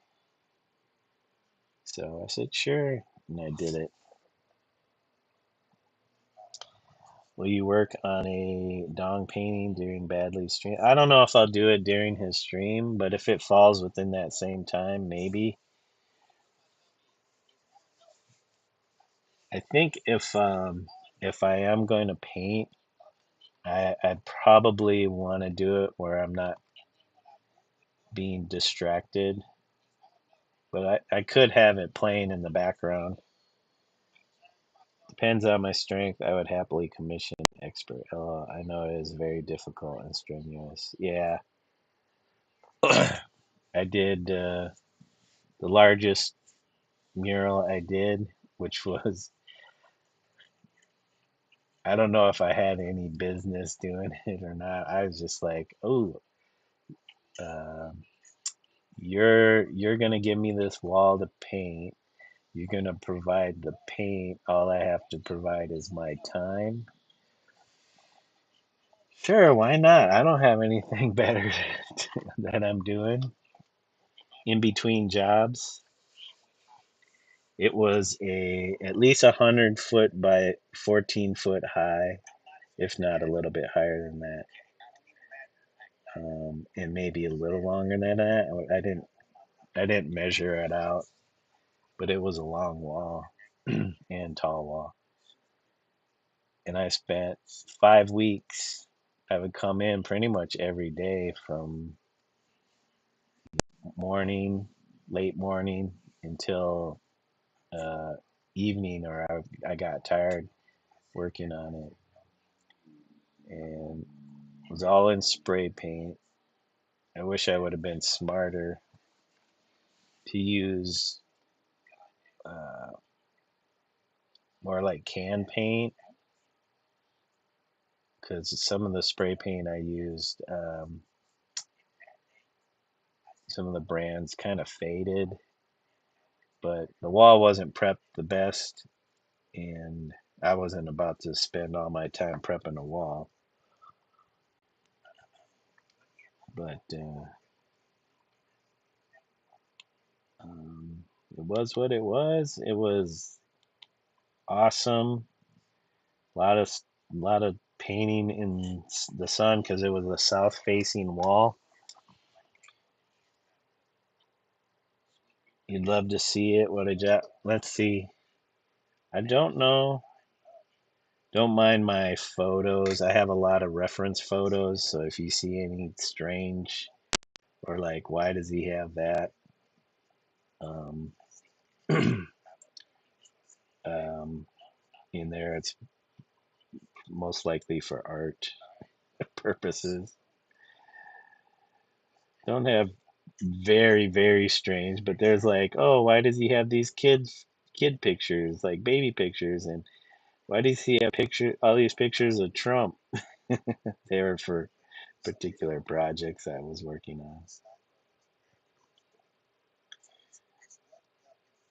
Um, where is it? It's somewhere in this mess.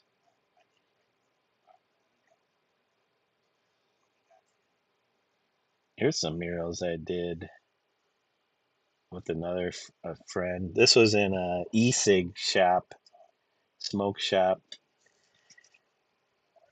We did this kind of graffiti-esque mural of Minneapolis, the downtown Minneapolis area. It's not a very good photo. I don't know what happened, why it's so fuzzy. And then we did one of St. Paul, the river.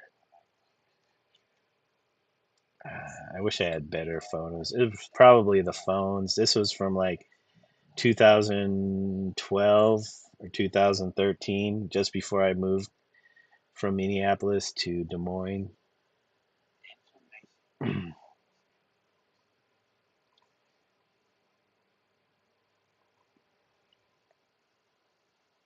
But those are, decent sized murals. Where is it?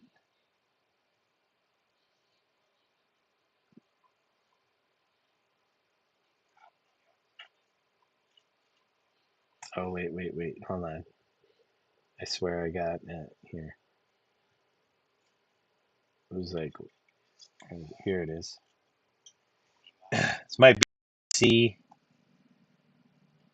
but it was on the side of a dog daycare. And I ended up working for that dog daycare after I did this mural because I didn't have a job. And the owner was like, hey, would you? And I was like, sure, I'm not doing anything. I finished the mural. So I did this procession of characters all along this wall. And then there was a past that on the right edge, you see that downspout. Just past that probably was another 30, 20 to 30 feet, and somebody else had a mural, and that was the front of the building.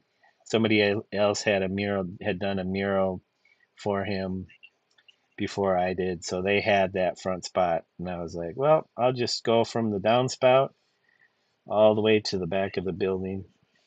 And around that corner, you can slightly see a little wooden fence. Around that corner was the entrance to their dog daycare. I did a few murals, but this was the big one. And it lasted a year.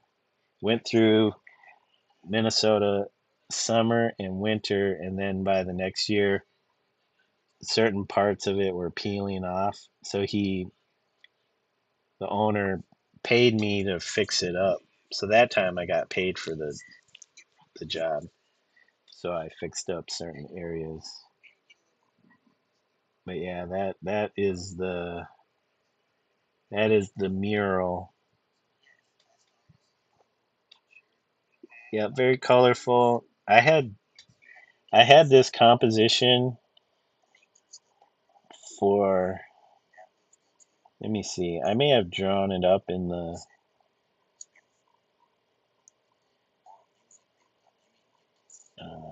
late 90s, early 2000s. And then it wasn't until 2012, so maybe a good 10 years, I had that composition. And I started a small painting, oil painting, or yeah, oil painting of it. Well, acrylic, oil on acrylic, but it never got finished. I actually still have it and would like to finish it, but I'd actually like to do it on a bigger canvas. So, hey, Rubbernecker, thank you for joining. He said, that's so cool. Wow, thank you. Yeah, the photo is not the best. It's really small. So as you can see, if I zoom in, uh, there's not a whole lot of detail to it. But yeah, it was fun. 5 weeks it took me. The upper part, you can see there's some cropping going on because I had to shoot multiple photos and piece it together. But the upper roof part, the wooden part, I had to use a long board as a guide and spray to use like a straight edge. And I was on ladders. I didn't have scaffolding. I had to use ladders, so everything was up and down on ladders. And a lot of the stuff isn't all that straight. Like the sky in the background, the colors are banded. It's not quite straight, but it's because it's huge. Those characters rule. Wow, beautiful work, lady. Oh, that's so fun. The masks are so cool. The colors are beautiful, and the vibe is diverse and encompassing. The drum is great. Yeah, the guy, the guy with beating on the drum, very Asian inspired, or yeah, inspired with Asian themes in it, Japanese themes in it. Some storybook stuff. He's got Mother Hen with her chicks. She's got a cake instead of bread.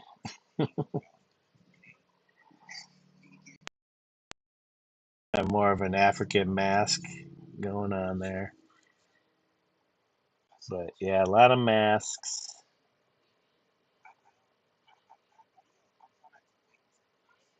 It's, could be seen as a little dark.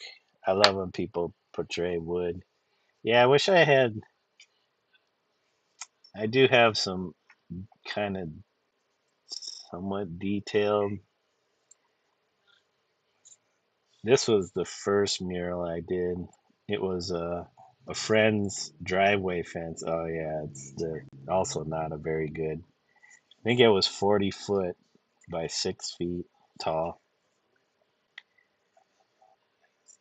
And again, another procession with characters. And then the last one from the little girl, he had a daughter at that time, and then he had a second daughter later on. But she was pretty tiny. She got to see kind of the process or each successive iteration or addition to the mural. But yeah, that was, what did I say? That would be my second mural after that psychic shop um, mural that I did, which that psychic shop one, that one happened in,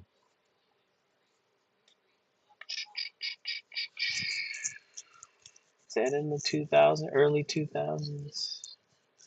Maybe 2003, 2004, maybe even before that. Maybe like 2000.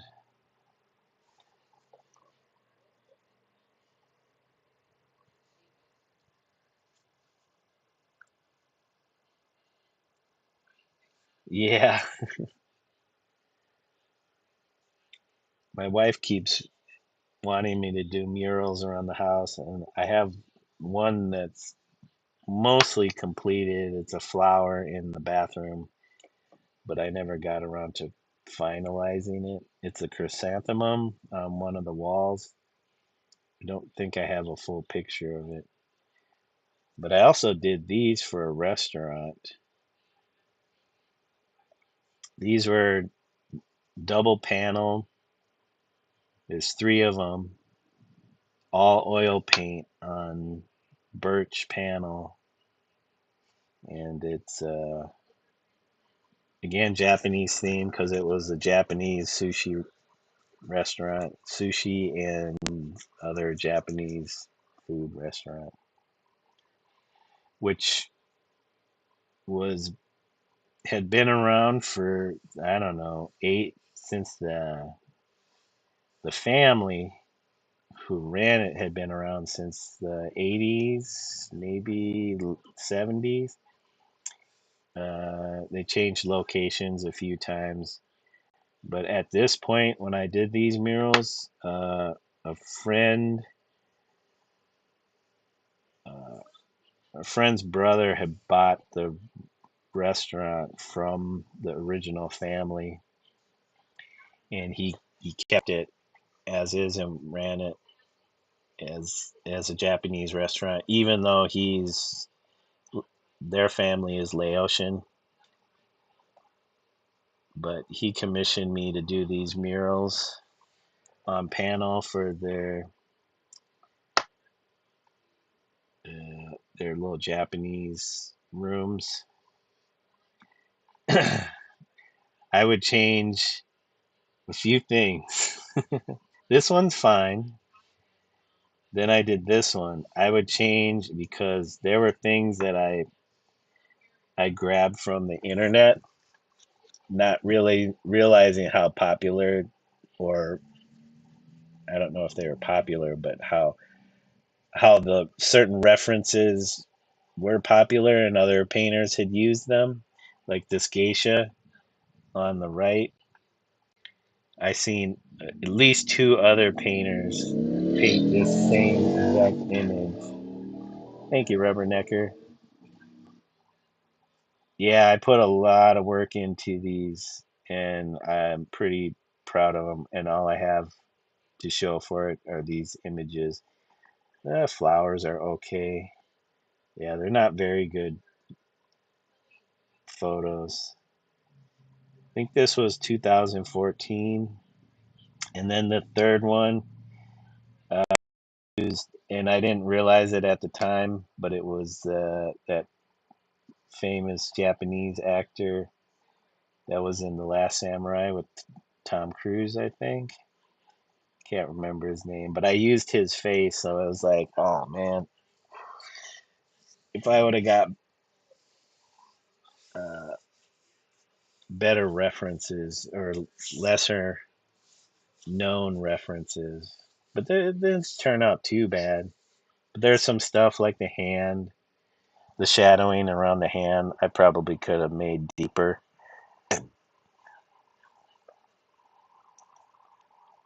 But I think this was the biggest oil painting project I had done in a long time.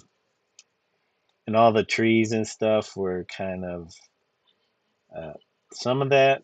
The gardens were referenced, but like trees in the background were just kind of made up, loosely made up. Yeah, you can't barely see the detail like in the building. There's a lot of detail in the buildings. It's just got lost in its kind of darkness of this photo. But yeah, I like the landscape. But yeah, for what he paid, he got an excellent deal. This was another mural I did in a different e-cig or smoke shop, and they're all vaping. This was like when vaping started to like pop up. I'm like, I don't know what this vaping stuff is, but but I did this fun little mural, and this was actually a job that a friend of mine, a graffiti artist friend of mine, um, got, and he brought me in on it. So I did this mural, another procession, and then this. Oh, this is terrible. This photo, but it's all video game characters, 80s video game characters, uh, having a party, and this was in the guy that I did the fence mural for. Uh, he asked me to do this in his game room in his basement, so I painted that. It's all spray paint. Not a very good picture. I don't know why I took such bad pictures, but this was like, I think I did this one maybe in 2015.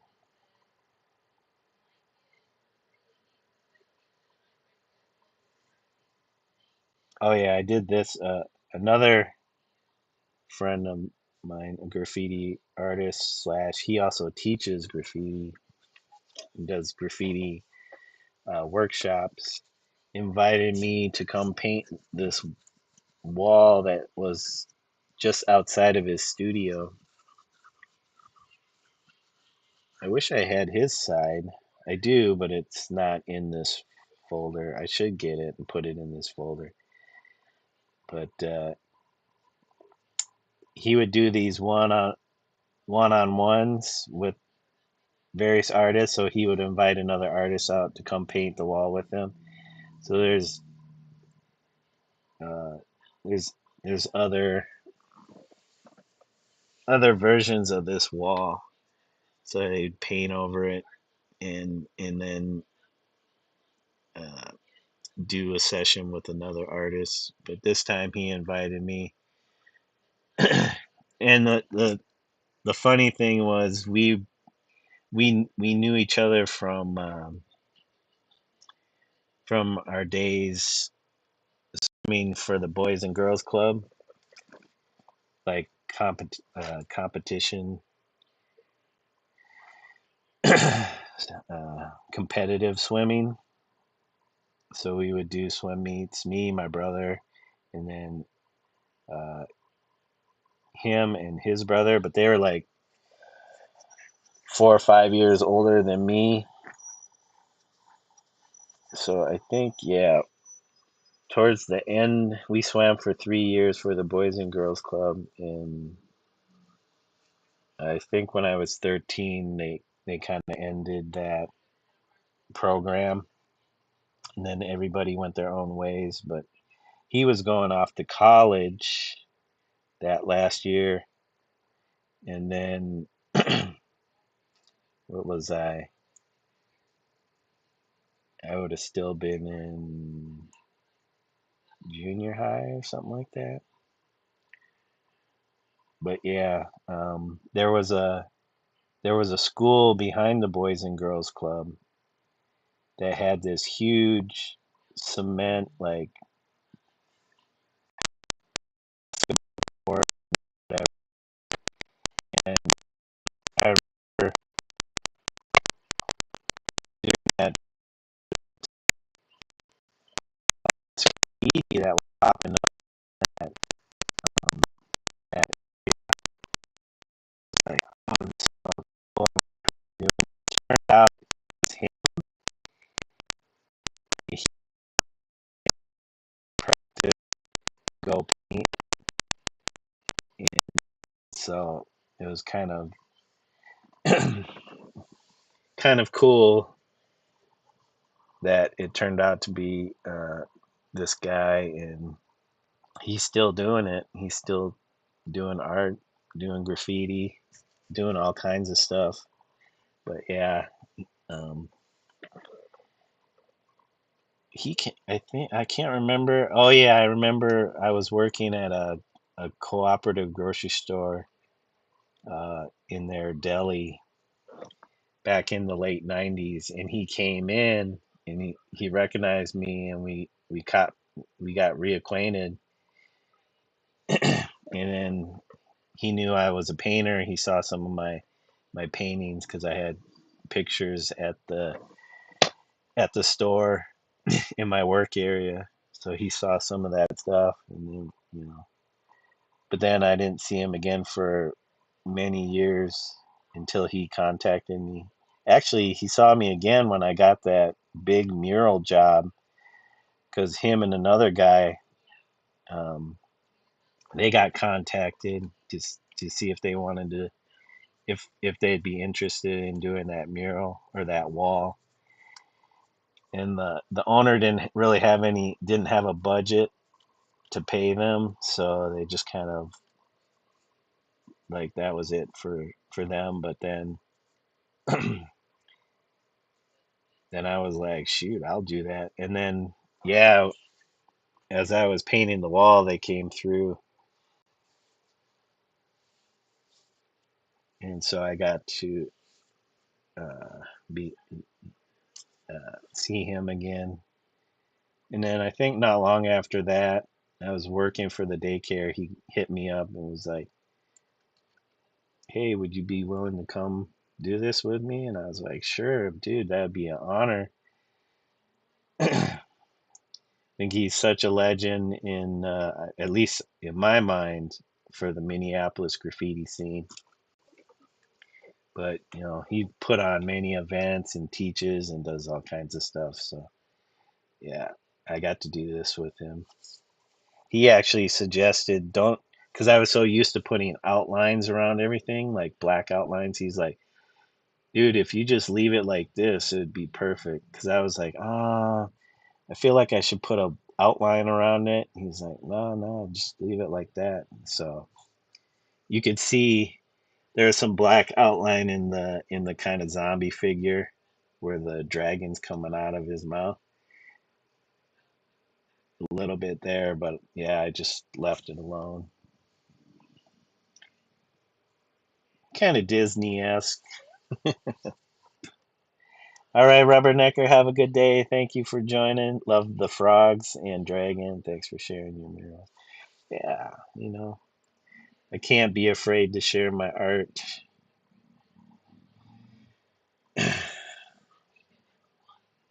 When I was younger, I wouldn't really want to show anybody what I was doing.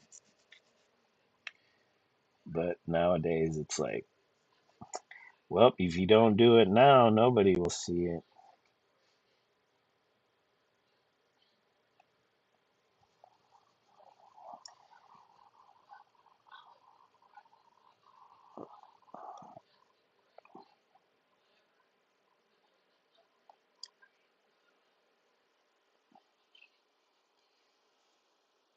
All right, next stream.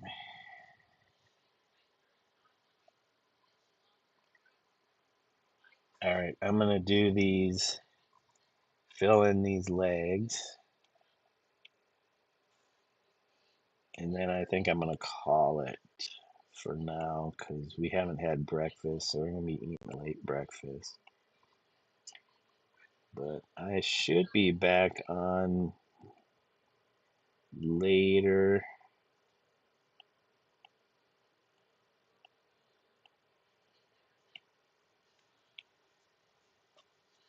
So I'll probably do some more work on this offline. Whoops.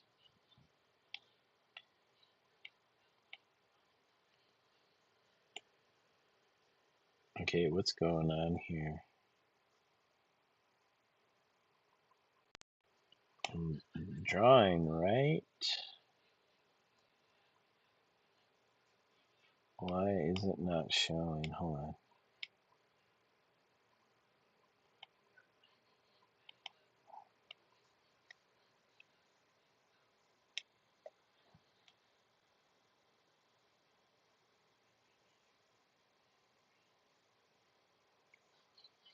It's news. Okay, got that. Why is it not showing?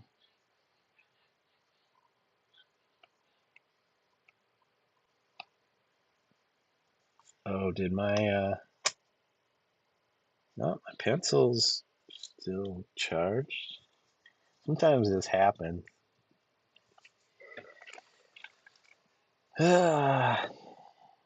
Said, tell your wife I said hi and that I hope she feels good today. I think she's doing okay. I'm gonna go in the sun with my dog. He's black, so he gets hot fast. All right. I appreciate you and Rubbernecker joining me today. Dot Goddess. I'm trying to think if there was anybody else. There was Sabrina Suburban Garden and Wild Wolf and Travis.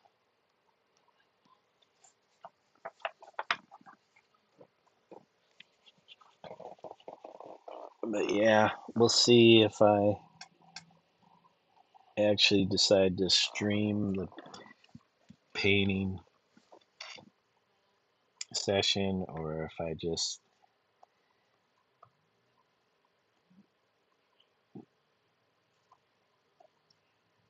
like do it offline.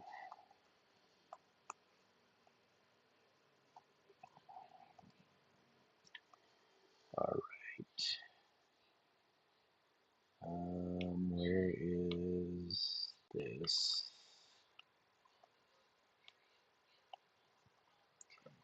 Take care. Thank you so much for the talk. I appreciate your time. You're welcome. I am not beholden to sticking with whatever I'm doing at the moment. So it's easy. I just get easily sidetracked, but that's okay.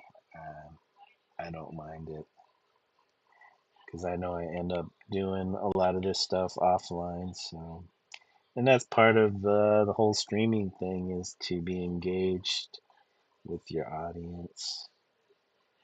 Don't want to be ignoring people or like I'm too busy or too good to like uh, get involved with my chat. I'll keep an eye out and I'll be quiet if I have on. No worries. It'll be such a small painting. I feel like it's not gonna matter too much. It might help me keep me out of detail mode, which that's how most of my paintings are, very detailed oriented. So it would probably help steer me away from focusing on all the detail. And I- part of me wants to learn to be um, quicker with my painting.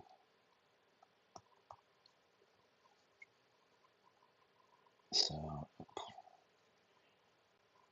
um, is that the right color? It'd be good practice.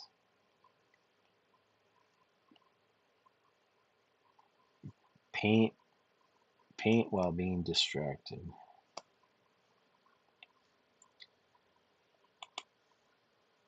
Oops. Come on, get out of there. I hope you do a painting and win. You're so talented. Uh, you know, I would just want to actually do a painting and submit it. Winning, it's not a huge concern. Like participating is more what I want to do. But everybody wants to win, right? Everybody wants to be a winner.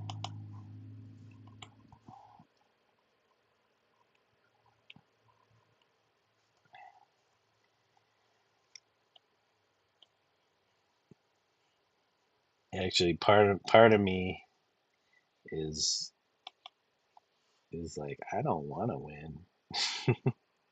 I want to do a good painting, but I don't want to win.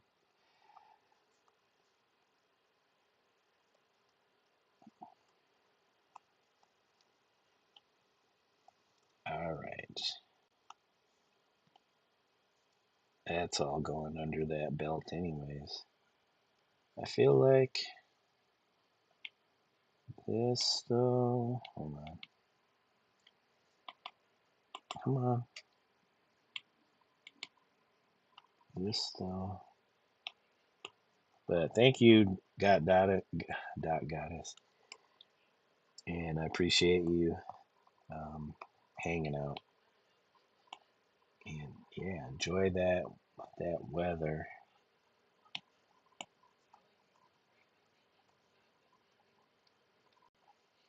Okay. Um, yeah, the lower bit's gonna get cut off. All right, let's go back to the black, right? Brush. And,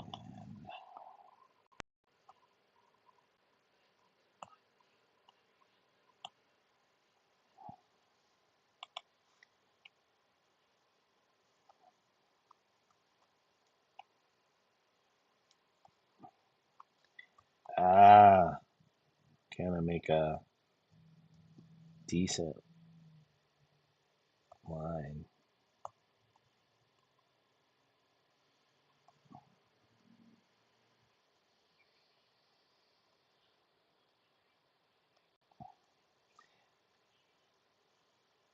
Feel like Bo's knees. But then again, that part's getting cut off. You too, Dog Goddess. Thank you. Oops, undo that. And then we're going to have to erase some of that right there.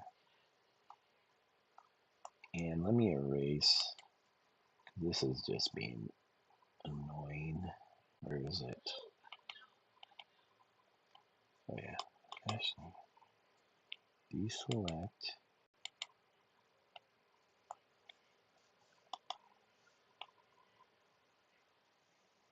Get rid of some of this stuff. Unnecessary things. Unnecessary.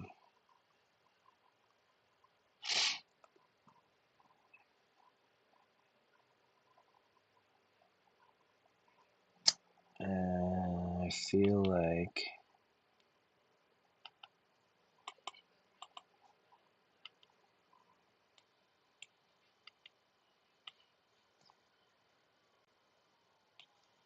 okay, like this.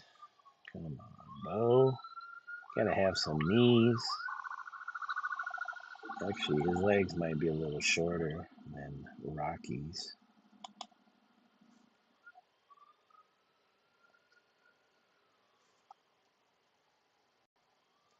So we will fill that in and then adjust these lines.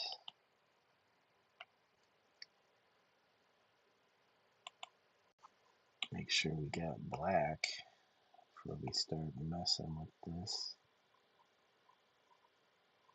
Oh man.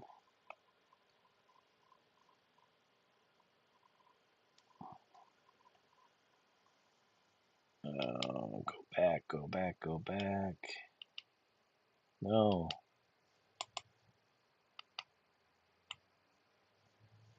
Go back to the tan, fill in this line. Okay. Alright, so a lot of back and forth, guys.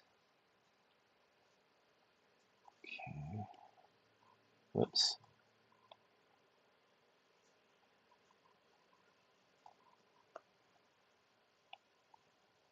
Nope.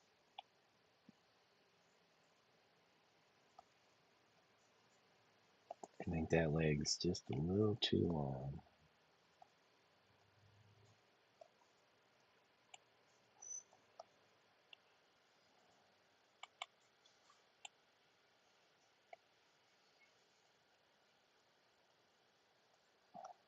Nope.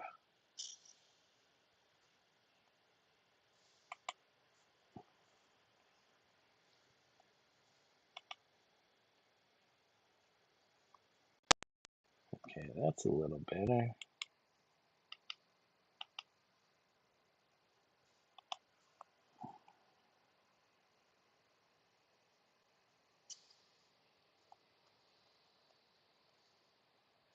Oh, yes, for Bo.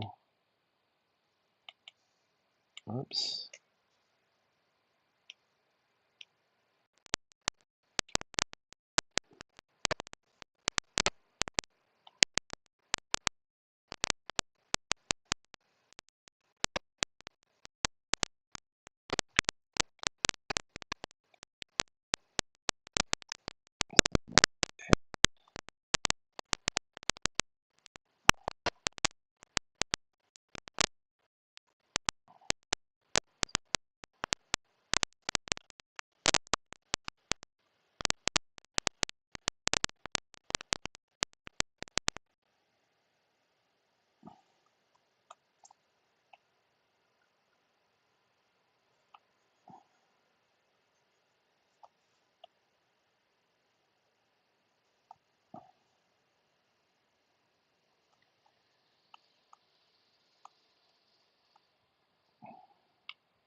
Nope, nope, nope.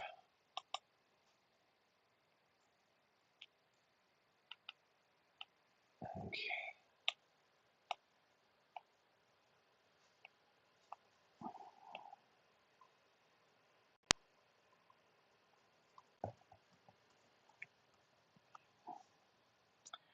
Well, I mean, it's going to get cut off at the knees anyways, but that's okay. Plus, black is not going to be the outline color for him. All right, I think, oh, you know what I'm missing? You guys know what I'm missing? I'm missing his paw.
Okay, okay. Whoops.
Oh, nope.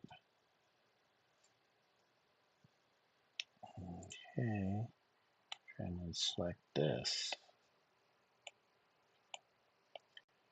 Okay.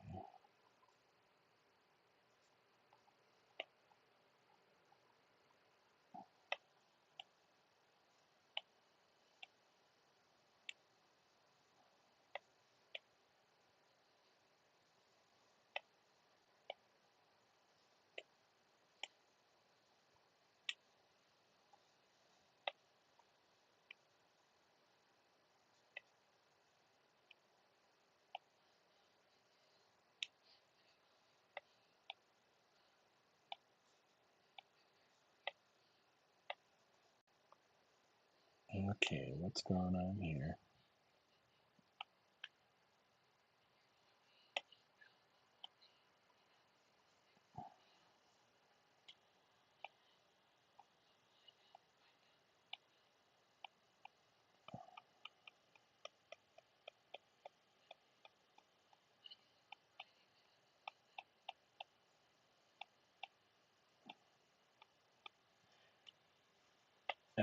All right, guys.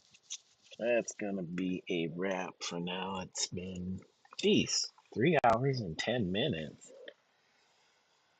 Okay, that's page number 2. I can actually finally start to move on. Actually, one last thing. That'll put us at 3 hours and 10 minutes, maybe. But thank you guys for joining me. This will open up. I feel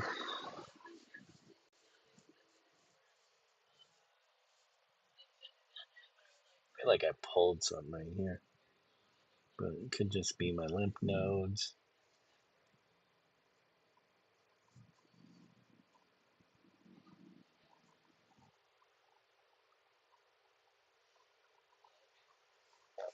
All right, I need a sample of this color.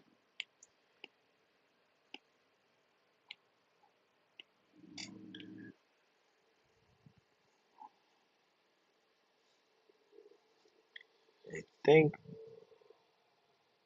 I think that's a little different color, so I'm gonna make sure.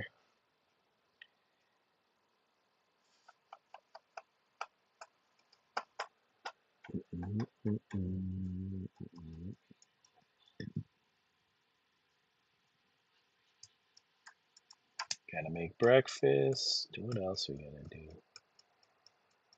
Supposed to mow the lawn. Maybe I'll wait to do that tomorrow when it cools off. Do it after work.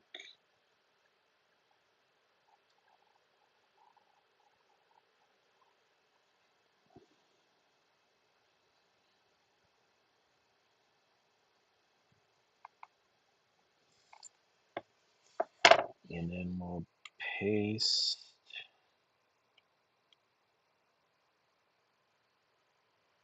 All right, that's all I needed was for this sample. And change these colors. Whoops, nope, nope. Jeez Louise, no.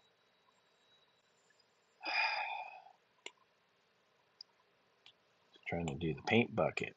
And we gotta do, where are they? These guys. Covering that. Alright, so we got all that. I can delete that. Little color swatch. Wait, what the hell? What's going on here? Oh, really? One last thing you screwed up here. I don't know where that line came from. Screwed.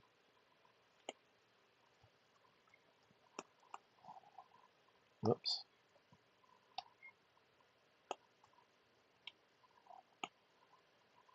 Nope.